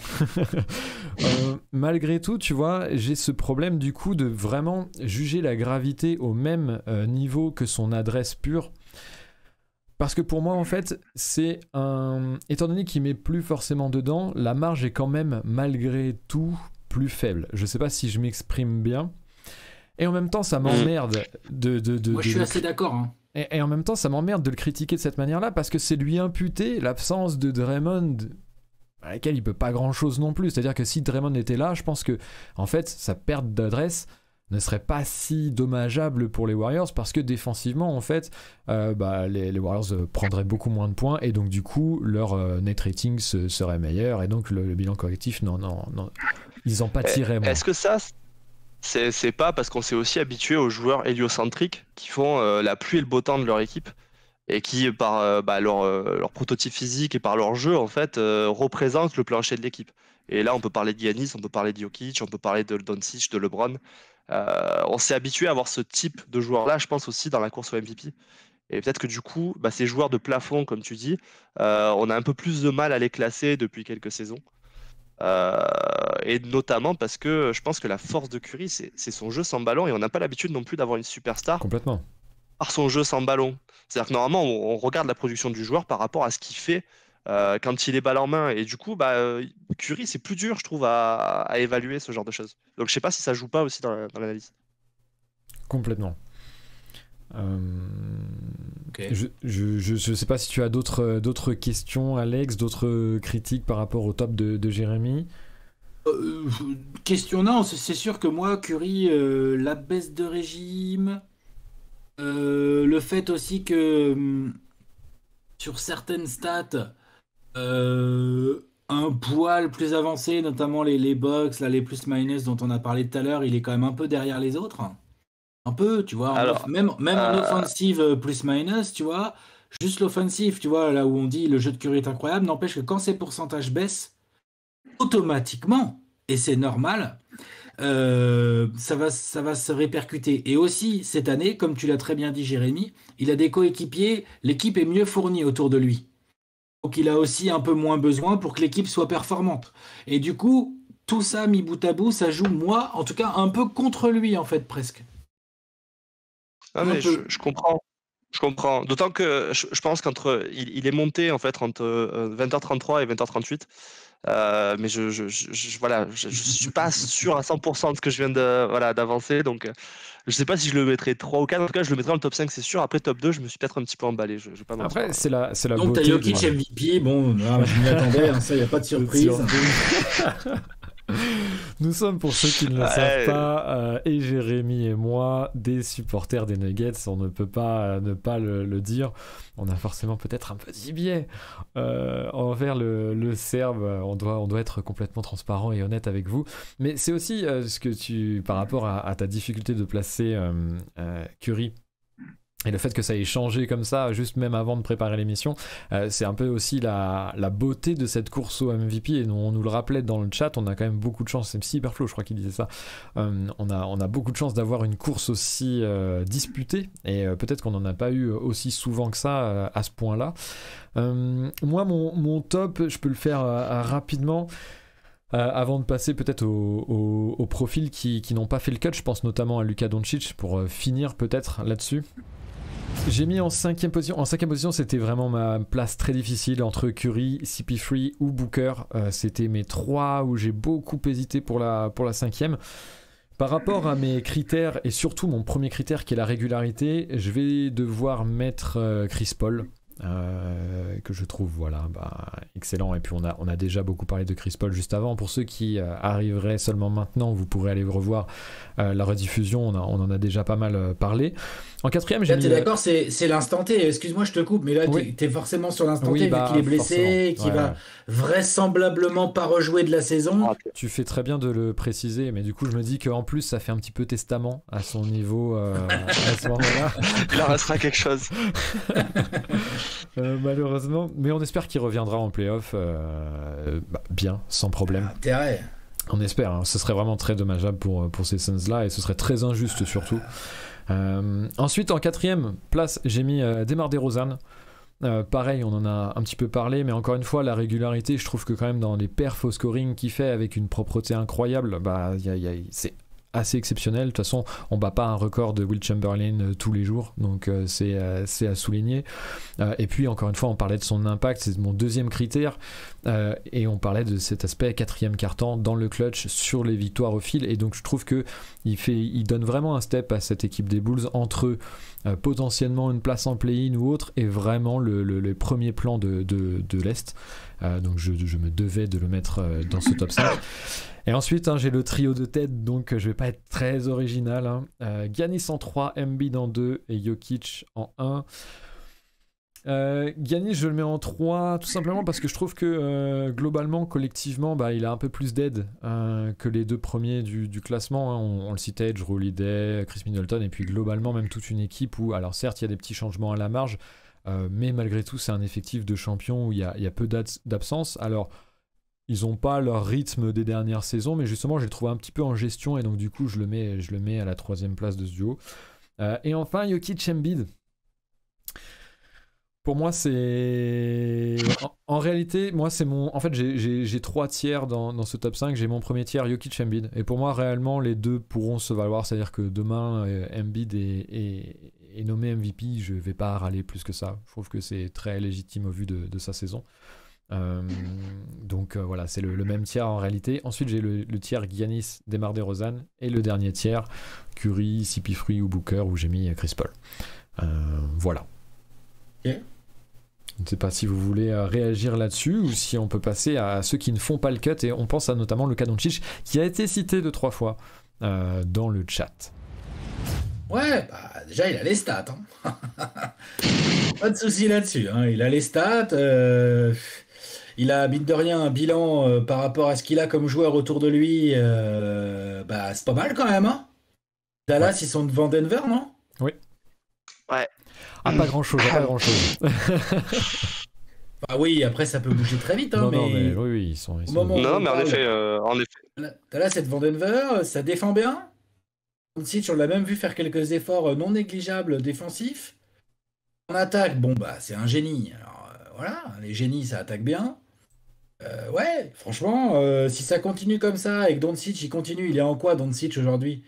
26 points, 9-9 là, 26-9-9 ou un truc comme ça là ou... Ouais, 8-8 je pense, mais ça reste indécent. Ouais, je serais bien prêt à parier qu'il y a bien 9 rebonds, hein. C'est un taré au rebond l'autre. Ah, non, mais c'est possible, hein, c'est possible. Mais bouge pas, je regarde. Ça tient d'être globalement. Regarde. 27-9-9. Putain, d'accord, ok. J'ai sous-estimé. Tu te charges des défauts, 33% à 3 points, ça on le sait. Hein. Donc si il prend tellement de tirs qu'il faut pas prendre qu'il peut pas tous les mettre, hein, c'est normal. Je pense que ça serait pas non plus une si grosse surprise que ça que Doncic dans 25 matchs se retrouve sur le podium du MVP. Hein. Ce serait pas non plus un truc de ouf. Hein. Il subit beaucoup son début de saison en réalité. Ouais, c'est ça. Ouais. Il était pas en forme et il a démarré doucement. Des kilos en trop, ça en a coûté à d'autres. Hein. Mais c'est aussi, je trouve, intéressant de voir un joueur comme Doncic de par son apport statistique, hein, tu l'as dit, assez impressionnant, et tu as très bien fait d'aller vérifier, Alex. Donc presque le triple-double de moyenne, mine de rien. On voyait ça comme exceptionnel il y a quelques saisons avec Russell Westbrook. Force est de constater qu'il y a plusieurs prétendants aujourd'hui potentiellement à cette stat-là. C'est quand même assez incroyable en soi comme événement. Et malgré ça, en fait, on impute pas mal Doncic de par son début de saison. Et ce qui est intéressant, moi, je trouve, c'est de voir que malgré des stats qui, en moyenne, sont extrêmement élevées, et je trouve qu'au début de saison, il n'a pas fait, si vous voulez, là, les 2 derniers mois à 45-15-15 et les premiers à 18-6-6, quoi. C'était quand même régulier en termes de stats, mais que l'impact, il est très différent, en fait, dans l'équipe. Et tu citais notamment ses efforts défensifs.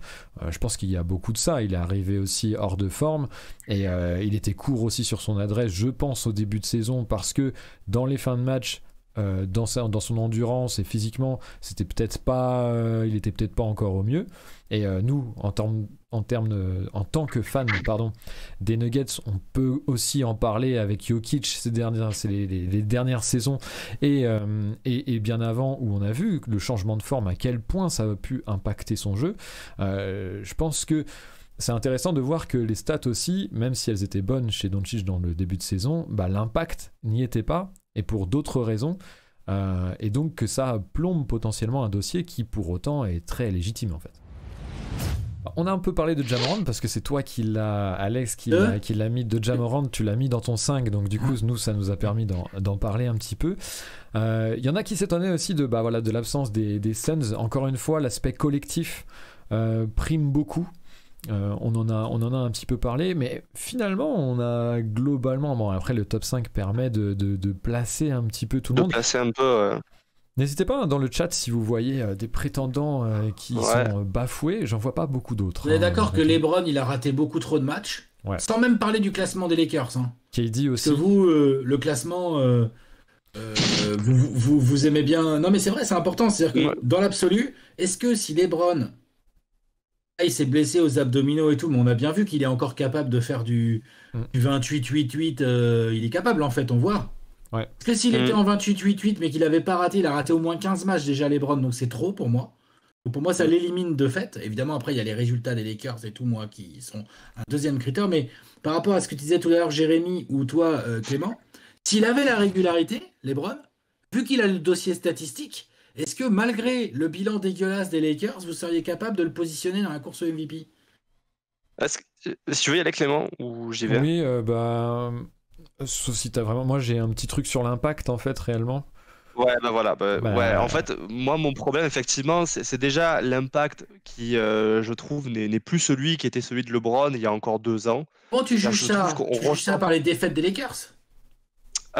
Alors, j'aurais dit par l'impression de domination qu'il pouvait avoir, par exemple, je sais pas, la dernière année à Cleveland, où j'avais l'impression que quand LeBron était sur un terrain, il faisait la différence à lui tout seul, ou comme il avait la saison dernière, dans la portion où Anthony Davis se blesse, où on se dit, ok, il fait tout. Cette année, je sais pas si c'est aussi tout simplement l'état de ses coéquipiers qui jouent, mais j'ai l'impression que quand il est sur le terrain, on n'a pas la même sensation que tout peut se passer et que l'équipe va tenir à flot parce qu'il va tout gérer. Et peut-être que c'est ces genres d'intangibles qui rentrent. Ouais, là, on est dans l'intangible total, là. On est dans de l'intangible total. Ouais, je pense. Je pense. Et effectivement, j'ai du mal à me dire, quand je vois l'état de son équipe, de me dire, ce gars-là, il est dans la course au MVP. Ça, j'ai plus de mal, ouais. Moi aussi, on est tous d'accord. Pour moi, le classement, le fait de gagner collectivement est quelque chose qui, malheureusement ou pas, mais pour moi, indéniablement, influe sur les classements individuels. C'est ça. Mais par contre, j'avais pas la même impression pour Stephen Curry l'année dernière, où je me disais, en fait, ce qu'il fait, c'est tellement fort que son équipe arrive à rester à flot, quoi. Et j'ai plus cette impression-là cette année avec LeBron James. D'accord. Moi, pour rajouter il gagne largement les minutes sur le terrain. Moi, par rapport à LeBron, alors c'est peut-être aussi un poil intangible parce que j'ai pas fait le dossier réellement dans les stats ou quoi. J'ai pas approfondi beaucoup plus que ça. Il y a quand même, par rapport à l'impact, je trouve que il est... J'ai pas l'impression de... En fait, pour moi, dans ces années précédentes, une équipe pareille il aurait réussi, alors peut-être que du coup c'est un argument horrible pour lui et très inégal et injuste pour lui, mais je pense qu'il aurait pu se mettre dans un autre mode que justement celui de facilitateur ou celui de qu'il a dans ces années où le collectif est avec lui, c'est-à-dire de 28-8-8 où il fait tourner le jeu ou quoi, et il aurait été beaucoup plus scoreur, ce qu'il a pu être par le passé quand il avait des équipes un petit peu en deçà ou quoi, des coéquipiers qui rentraient pas dedans ou quoi, il savait pouvoir mettre le pied sur l'accélérateur et en fait augmenter son scoring potentiellement pour arracher des matchs, etc. Et j'ai l'impression qu'il a plus ça sous la pédale, ou s'il l'a, qu'il l'économise, parce que c'est aussi une option, hein, et j'espère pour les Lakers qu'il peut s'économiser. Malheureusement pas vraiment, ça aurait été pour ça que Westbrook aurait été intéressant en stagnant les minutes, mais bon, on va pas revenir sur ce débat là, hein, qui est très complexe. Et du coup, j'ai cette impression de... Alors, il met 29 points par match, hein, Clément, quand même. Non, je suis d'accord. Hein. Mais tu vois, il y a plein de matchs, en fait, où je trouve les Lakers sont plus ou moins dedans. Et là où tu attends que LeBron en marque 8, 10, 12 d'affilée dans le quatrième quart pour mettre le couvercle, ça ne marche plus, où il est plus capable de ça, où il a plus le physique, où il délaye à ce moment-là, alors que quelques années auparavant, je pense qu'il l'aurait fait. Alors c'est peut-être une impression juste de ma part, encore une fois, j'ai pas beaucoup plus approfondi le dossier, je pense notamment parce que aussi avec les blessures, je me dis que c'est un petit peu mort pour lui, enfin potentiellement mort pour lui, donc du coup c'est vrai que j'ai pas approfondi plus que ça, mais tu vois, j'ai cette impression. Et après moi je trouve que c'est injuste pour lui parce que d'un côté il nous a tellement habitués à ce possible là et à ce niveau là d'excellence, de pouvoir potentiellement tirer une équipe à ce point là, que maintenant quand il le fait pas, on le pénalise. Et c'est effectivement peut-être un peu injuste envers lui parce que c'est quelque chose d'exceptionnel en fait. Et il l'a banalisé. Et on est peut-être un petit peu ingrat de prendre ça pour acquis et de prendre ça comme base de comparaison. Ça, moi, ce qui les limite, c'est les blessures. Ouais. Ce qui les limite, c'est les blessures et bien évidemment le bilan des Lakers. Parce que sinon, je vous dis, statistiquement, l'autre, il est à 29 points. Il est en efficiency, il est à 59. Hein. Il a une efficiency supérieure, très supérieure à Embiid, à Curry et tout, hein. Vraiment. Et si on part même de l'idée de, est-ce que l'équipe gagne les minutes avec lui, il est par exemple loin devant Luka Doncic ou d'autres joueurs qu'on voit comme des potentiels joueurs qui peuvent remonter. Et c'est effectivement peut-être que là, l'idée du classement, ok, là on met une limite, c'est-à-dire si tu n'es pas en playoff, là c'est chaud quand même. C'est chaud, on est d'accord. Je suis d'accord. Là, comme quoi, il y a cette idée de oui, ça compte jusqu'à un certain point. On nous parle de KD dans le chat. Pareil, l'argument blessure, là, le problème blessure. Ouais. Voilà. Trop de matchs ratés. C'est beaucoup trop là. Ouais. C'est mort. C'est dommage, il était bien parti. Là, quoi. Ouais. Et puis, c'est mort. Et puis pour finir, je pense qu'on peut malheureusement pas trop dire de plus. En plus, pour moi, je rajoute ça sur KD, avant vraiment sa blessure en décembre, je crois que c'était encore en décembre, où je l'avais certainement dans le trio de tête. Ouais, trio de tête. Ouais, vraiment son début de saison était assez exceptionnel. Monstrueux. Mais c'est du KD quoi. Ouais, c'est voilà, c'est pas pour rien. On nous citait aussi tout à l'heure, je posais la question de d'autres peut-être collectif qui serait intéressant de citer et qui n'aurait pas forcément de joueurs dans la mention de cette course au MVP. Il y a le Heat, messieurs. Peut-être un dernier mot sur le Heat avant de rendre l'antenne parce qu'on traîne un petit peu en longueur et je veux pas prendre beaucoup plus de temps à Alex. Le Heat, c'est vrai qu'il joue les premiers rôles à l'Est et pourtant on ne parle pas du tout ni de Butler, ni d'Adebayo ou de n'importe quel autre joueur du Heat dans cette course au MVP. Là encore, c'est un collectif avant tout. Oui, il y a le côté collectif avant tout. C'est évident. Quand tu vois jouer le Heat, tu vois bien. Et il y a aussi le côté... mine de rien, ce serait qui le candidat potentiel joueur MVP? Ce serait Jimmy Butler. Il a raté combien de matchs, Jimmy Butler, en fait? Par rapport à notre critère qu'on a tous les trois, qui est de régularité, de santé, d'être là. C'est pas les stats, hein. Et genre, je sais que Jimmy Butler, il en a raté des matchs. Hein. Comme tous les ans, en fait, Jimmy Butler, il rate beaucoup de matchs. Quoi. Donc, compliqué. Et puis même globalement, ouais, ils ont le coach de l'année. Le Heat au global, ça se Moi, je vois joue Monty ailleurs. En fait. Williams. Et c'est vrai que le hit globalement, c'est-à-dire que même au-delà de Jimmy Butler, en fait, tous les joueurs ont eu pas mal d'absences finalement, tous les joueurs majeurs. Je pense que le 5 Lowry, Butler, Adebayo, ils ont dû jouer, je sais pas, moins d'une dizaine de matchs ensemble. Hein. Donc C'est sûr, parce qu'Adebayo, il a raté encore plus de matchs que Butler. Alors, Donc effectivement, C'est sûr ça se joue Je vais différemment. regarder. Messieurs, on va s'arrêter là-dessus. Je pense qu'on a fait un bon tour. Est-ce que vous avez des choses à ajouter peut-être avant de faire une petite ouverture, de renvoyer vers les uns vers les autres et à nos émissions prochaines? Est-ce que vous voulez ajouter quelque chose? non, c'est bien. C'est bien de prendre le temps de confronter les points de vue et les visions comme ça entre experts. Parce que c'est toujours intéressant, ça permet de remettre en question les points de vue et tout. Ça permet aussi de confronter les visions et les classements, même si on sait, comme tu l'as dit, Jérémy, on se revoit dans 10 jours, les classements, c'est plus les mêmes pour aucun de nous trois. Et c'est aussi ça un peu le jeu, et ça nous permet aussi de nous projeter dans toute la difficulté de voter pour ceux qui doivent voter pour juste faire un podium. Parce que là, si tu dois juste faire un podium, c'est pas si simple. Hein. Ouais. Le MVP cette année. Hein. Il y a vraiment du monde. Hein. C'est très dur. C'est très dur et en plus, comme on le disait, finalement, vu que les critères sont pas figés, vu qu'ils n'ont jamais été figés, finalement, c'est très dur de s'entendre sans parler de la même chose, en tout cas pas exactement la même chose, quoi.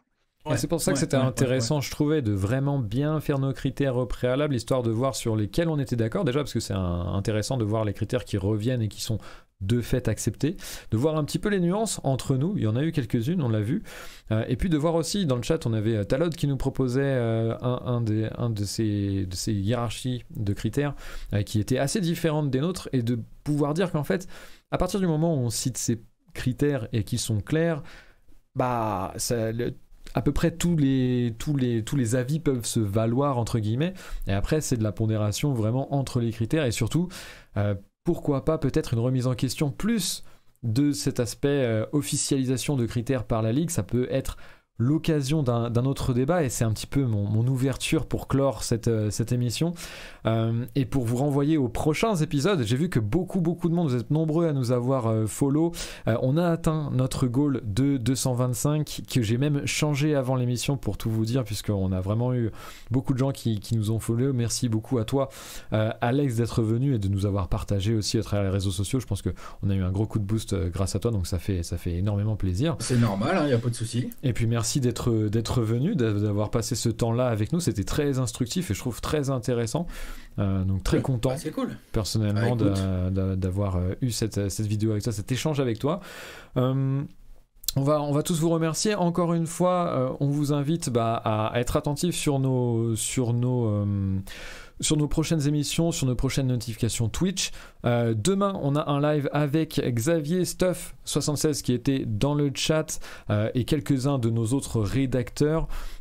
Ça parlera de la reprise de la saison, de la fin de saison, de ce qui peut être attendu en termes de power ranking, comme on aime à le dire, après le ASG et avant la reprise.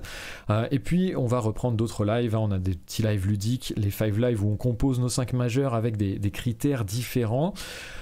Donc n'hésitez pas à nous suivre aussi sur les réseaux sociaux, un petit peu partout. Je vais mettre la commande dans le chat pour le Linktree où vous aurez tous les liens où nous retrouver. Jérémy, je te vois vouloir donner un dernier mot, je t'en prie. Alors, non, j'avais pas spécialement de dernier mot, mais en tout cas, je voulais vous remercier pour ce temps. Et encore merci Alex pour le temps que tu nous as accordé. Allez, une question pour toi avant de finir. Le prochain TBNL?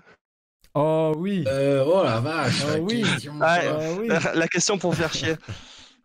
On travaille sur Kobe, hein, comme on l'avait dit. Le truc, c'est qu'on est lancé dans un truc de titan là avec mon Léonce, et que du coup, va pas falloir être trop pressé. Va falloir être patient. Mais ça nous connaît, ça. On connaît bien. Voilà. On dira pas le contraire, on préférera toujours la patience et la qualité derrière. Voilà, c'est l'idée. C'est l'idée de ce projet qu'on a depuis le début avec Léon, c'est de jamais trop se mettre la pression, de jamais. En fait, on se met pas de deadline. Ça sera prêt quand ça sera prêt. Yes. Hâte. C'est pas mal. On comprend et hâte de le voir aussi, ouais. Et très bonne dernière question, Jérémy. Je n'y avais pas pensé. C'est vraiment parfait. Tu clôt parfaitement la chose. Merci encore à toi Alex, merci à tous Merci, dans les le gars. chat et merci à tous les nouveaux follow. Nous on se dit du coup à demain pour tous ceux qui aimeraient suivre le live avec Xavier et on vous dit à plus tout le monde. Ciao. À plus.